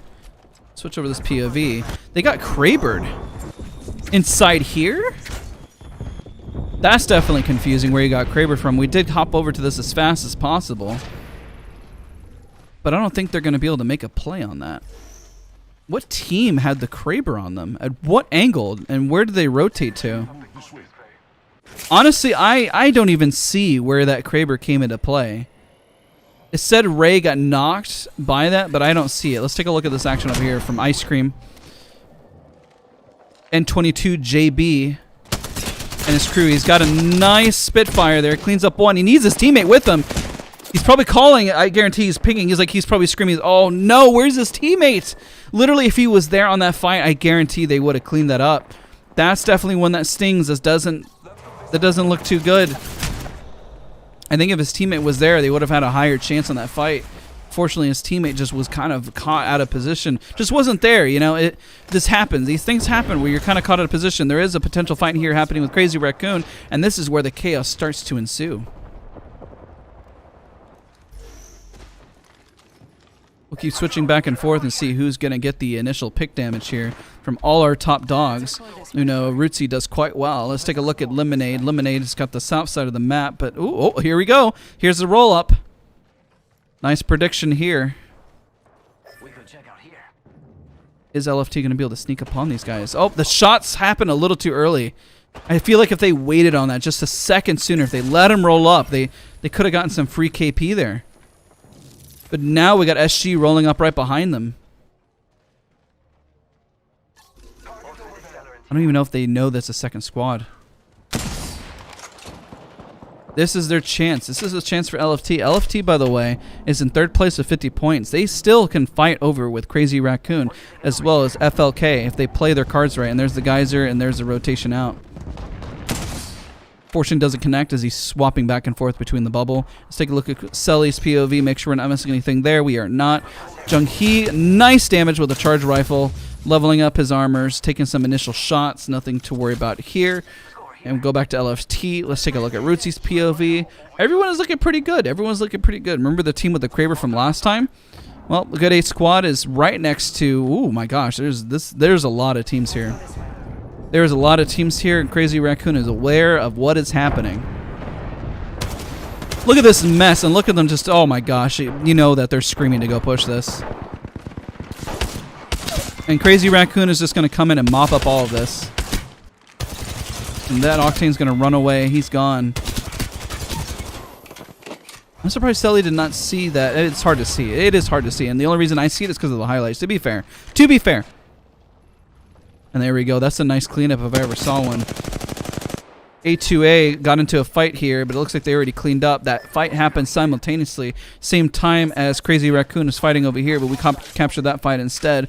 FL is doing quite well. Not too bad. There's a lot of fighting going on. We're trying to make sure we capture all of it. The next zone does close in 1 minute and 5 seconds. We'll take a look in just a moment to see where all that plays out.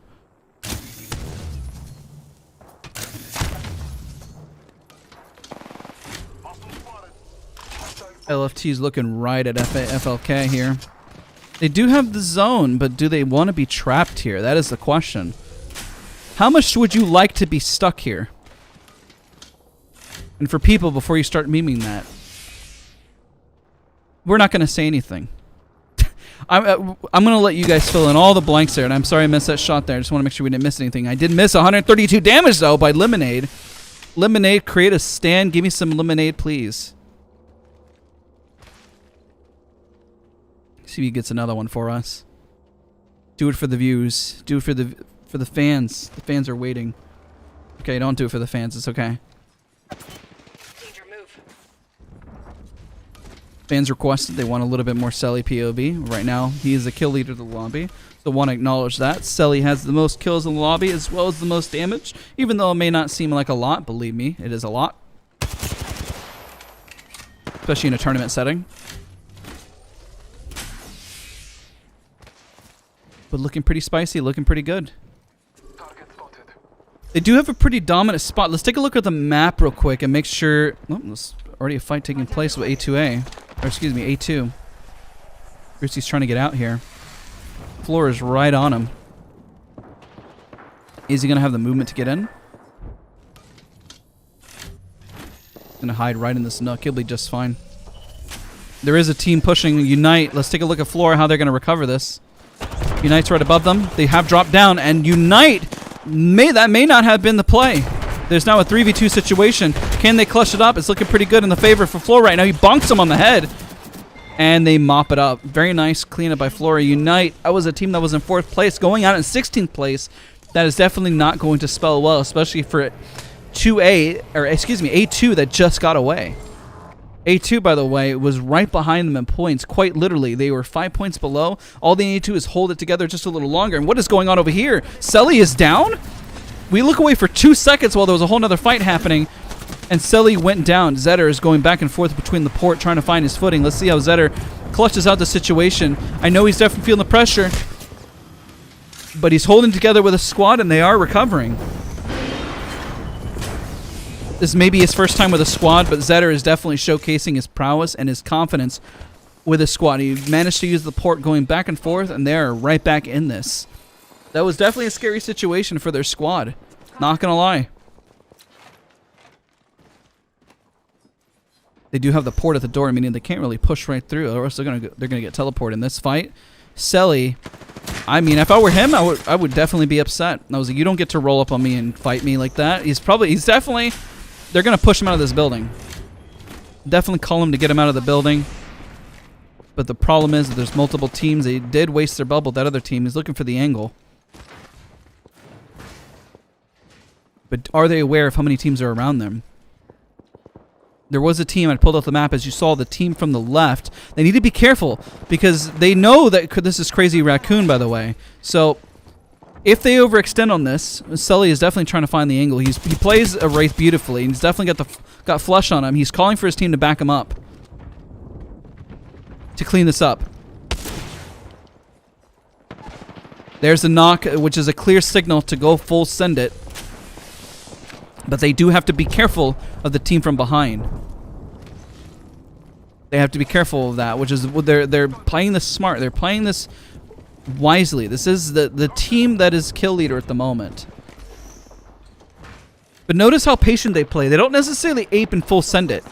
They're playing it extremely tactfully and patiently. They know they now have a 3v2 situation. You don't necessarily just see Selly dropping down there just because they have the full advantage. They know what's at stake here. They know what it means if they take too much damage, or even if they get knocked, what it can spell for them.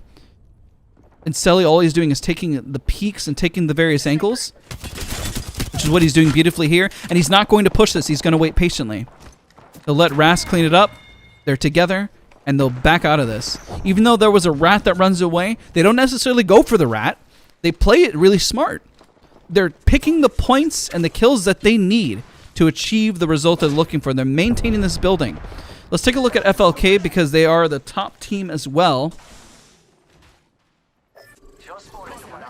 Bouncing back and forth between. We need to take a look at FLK, how they're going to handle the rotation in, because if they get knocked out early here, this is a team that's combating Crazy Raccoon for first place. If they get knocked out here, this is Crazy Raccoon's game. So let's see if they manage to get this building real quick, because Crazy Raccoon should be good in their building. So we're keeping an eye on both these squads very closely because they are fighting very competitively for first place right now. First place with FLK is 66 points and Crazy Raccoon is 62. And this can go either way right now. I know there's a lot of other fights right now. But listen, these are the two teams right now that hold the highest weight in the lobby. Might be something good this way. I'm trying to see whichever one is going to pick a fight first. And I'm only going to pull up the map to see Sun Sisters right now is about to roll up on Crazy Raccoon. And they have height down below. I don't think the team from above is going to drop on them, so we're going to hold on Crazy Raccoon and see how they handle the gate right here. I'm not going to switch off from them. And we're not going to switch off because I do not think it would be very smart in the other building that we're watching for a team to drop. And there we go. They do have almost a knock there. Selly needs to swap with his teammates, so we're going to switch to the POV of Zetter. So they're going to decide to back from this. They're taking it tactfully. They're going to let them have it for now. But it doesn't mean they're going to let them have it for long. They do have height on them. FLK is not getting into a fight in the lobby right now.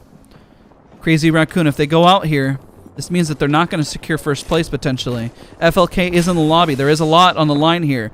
FTW is in a fight. That is our third place team. They're right outside the building. They are taking some big fights. Zetter's taking some nice clean shots, getting some knocks, taking what he can. And there's the mop up. Let's take a look at FLK. They are securing in their building. They are not fighting, so we're going to switch right back. Let's make sure. Yep, they're on 3 different levels of that building, by the way. 3 different levels, ladies and gentlemen. But they're not fighting because they know what's at stake. There's a total of 8 squads remaining. Crazy Raccoon has a really rough fight here. Getting picked on from the back. They are going to get pushed here. This is not looking good for Crazy Raccoon whatsoever. This is really tough. FLK is looking in a better spot. I'm going to switch to it really quick just to show you. They're in a much more comfortable spot. They already have their building. They've already claimed their spot. But can Crazy Raccoon come for first place from FLK? That is the question. That is a question we're looking for right now, but we do not have the answer. They are so close to getting pushed, to getting sandwiched. It's unreal. And they have 30 seconds to make a decision. They could go for the port here. But they know once they go for the port, the team from above might jump right on them. So they kind of have to take a smart angle. He may try to bait the port as if it's the other team. He's going to probably port right here in 2 seconds. It's really the biggest play that they have. He accidentally shot. Now he can't really go for the port now. So he switched armors there. It's probably because he didn't have enough cells. There's probably not enough heals. He grabbed what he could for his teammates. This is getting really intense, guys. Let me make sure FLK is good. They're still good in their building. And there is the port that we mentioned before to buy themselves some time. There's already a team here. It's not looking good for them, ladies and gentlemen. They really don't have the space. All they can do is really just kind of crawl and climb. I mean, they do have kills, so it is pretty close. They do get the mock up there. Can he res? Are they going to let him? And they're not, unfortunately. They do have kill leader, so that is some solid points. But now this is in favor of FLK. They need to get some kill points here. They can't just sit in this building. They need to make a play, and they're aware of it. They know that Crazy Raccoon is out, but they already had points to their name. Let's see how FLK really clutches this out.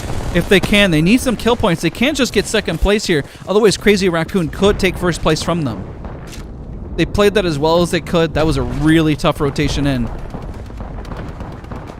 And there it is. If they hold this, they're just waiting for the patient game here. They're not getting into the thick of it. They really can't. So let's take a look at the POV from them, because I don't think that they're going to move up or do very much. Flora here is claiming some dominance. Who's got the most damage in the lobby right now is Shakabu with a total of 4 kills. And there's the mop up. Very nice. And he claims kill leader.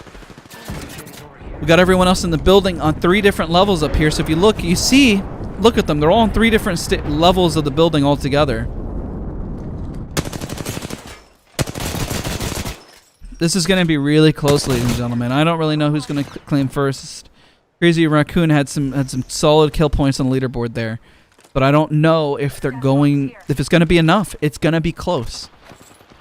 All Crazy Raccoon can hope for at the moment is that FLK goes out like right now. They need to go out now with no kill points. They only have 1 kill to their name, and they have the placement points. Right now, that's not enough. They need to mop up a squad if they're gonna hold on to first.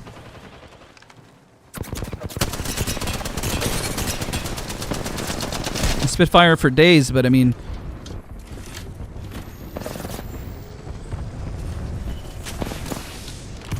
this is close, ladies and gentlemen. This is a ballsy move from them actually rotating out and trying to take an off angle. They do have the zone to worry about. The zone is closing. They have 1 minute and 25. They have the slow side of it, which is good. We need to see how, if they can close this out.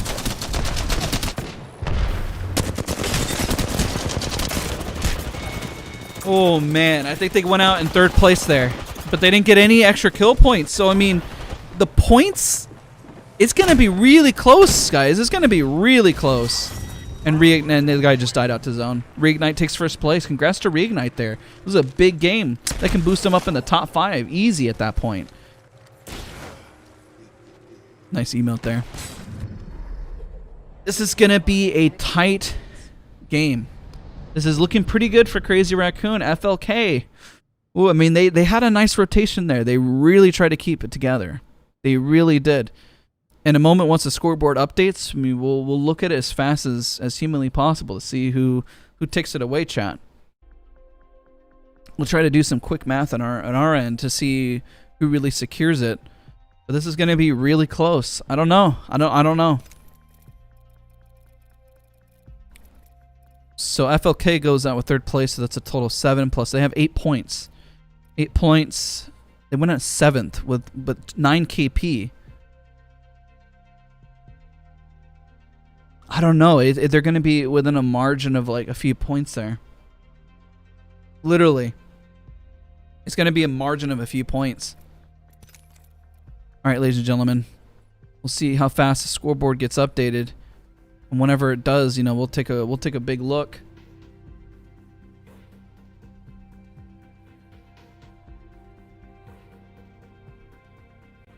The scoreboard is also linked above, ladies and gentlemen. Remember, this is... Oh, by the way, thank you so much for becoming a member. Hey, welcome back, man. It's great to have you. Welcome, and thank you so much for becoming a professional aimer. It's good to have you back, brother. Thank you so much, man. Thank you so much. Remember, this is on a 5-minute delay, so I appreciate all of you guys for watching, for being a part. Because it's on a 5-minute delay, sometimes we'll be talking, and the scoreboard may be already updated for you guys, ladies and gentlemen, at home. So in a moment, once the scoreboard is updated, we'll take a look at the scores, and we'll see where everyone is sitting. Thank you guys so much for being a part. If you're enjoying the stream, I will timestamp the VOD for this, so you guys can all watch it as well. If you want to look back and take a look at the overall round, encourage you guys to definitely do so. But subscribe, because we'll be here casting again tomorrow and watching a lot more of all the action that is taking place. Okay, scoreboard is slowly getting there, slowly populating. Because that is the last round.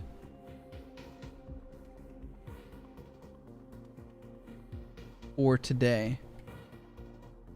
But again, this has been great. Hopefully you guys enjoyed your time here. I've enjoyed casting for you guys. It's been a blast. Remember, 5-minute delay, just as a reminder, especially with the scoreboard. You can click above. It'll be refreshing as we're speaking. There's a link right above. It is pinned for you guys to check out. Okay, Crazy Raccoon without... I'm going to switch to the scoreboard. Let's take a look.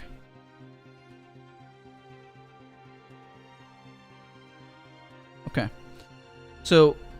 we see right now, but this is without FLK's score updated, which is going to be updated in a moment. You see they're at 74 total points. FLK had... it's updated right now.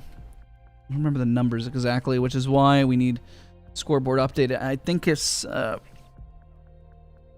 they were in 3rd place with 1 kill.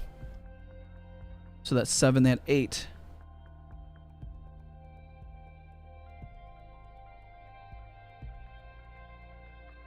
They're like right up on them. I just want it verified. So they're tied.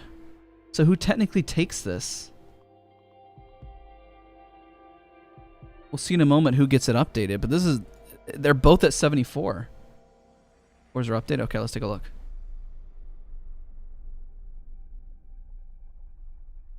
Wow. So it looks like Fennel Korea and Crazy Raccoon end up with 74 points. But they give it to Fennel Korea based on placement. It looks like that's where it's leading towards. So congratulations to FLK. This is the closest I have ever seen a tournament, which is absolutely insane. I've never seen it that close before. But huge congrats to the teams, to everyone involved. It's been an absolute blast to cast. I know you're not seeing it here. It's updated on Battlefy. It showcases them both at 74 points. What a close match.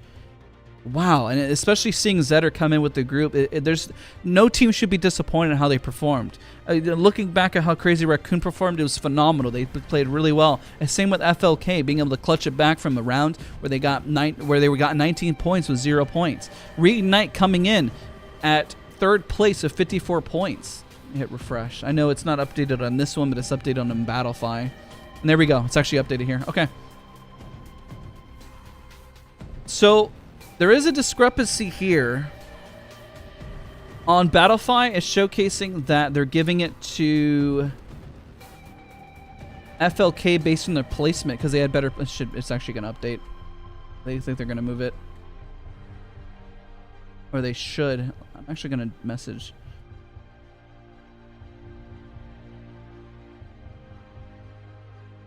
One of the closest matches I have yet to see. Insane.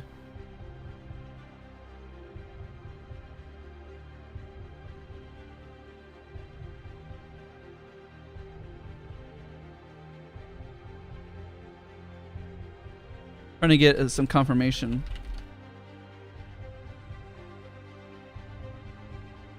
Because overall they had a stronger placement. So I just want verification.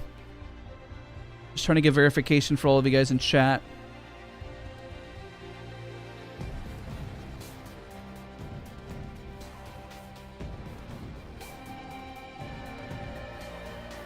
Okay, tiebreakers are calculated by taking all tied teams and comparing their best single match score. And if it's still tied, then compare the 2nd best match, 3rd best match, 4th best match. Okay, based on the tiebreakers, they won. Got it. Perfect.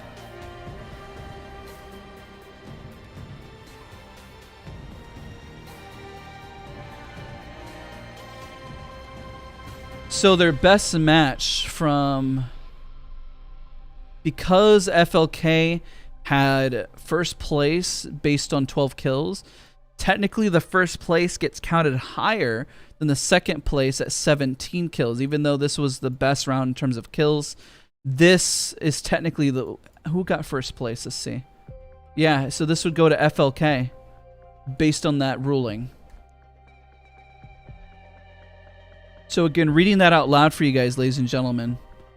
Tiebreakers are calculated by taking all tied teams and comparing their best single match score. And if it's still tied, then comparing the 2nd best and 3rd best, 4th best. And then if still tied, comparing their single best placement and so forth and so forth. And then they'll just keep going and going and going until the placement sits. So it should refresh and they should flip-flop.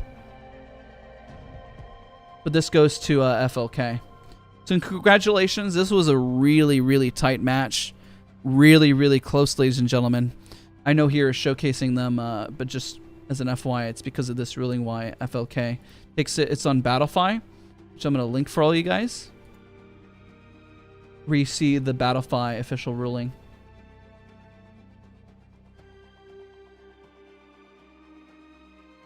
All right, ladies and gentlemen, I want to thank you guys all so much for watching. It means a whole lot. I'm about to sneeze. Been holding that one in for a moment. I appreciate all of you guys for being a part of the stream. We'll be back again tomorrow. Don't forget to subscribe. Come back again tomorrow. We'll be doing day 2 for Apex Legends Global Series Championship. Thank you guys again so much for watching, and I'll see you guys on the next one. And I will timestamp the VOD. Give me about 15-20 minutes until the stream ends and everything, and we'll have everything set up for you guys. Thank you guys again.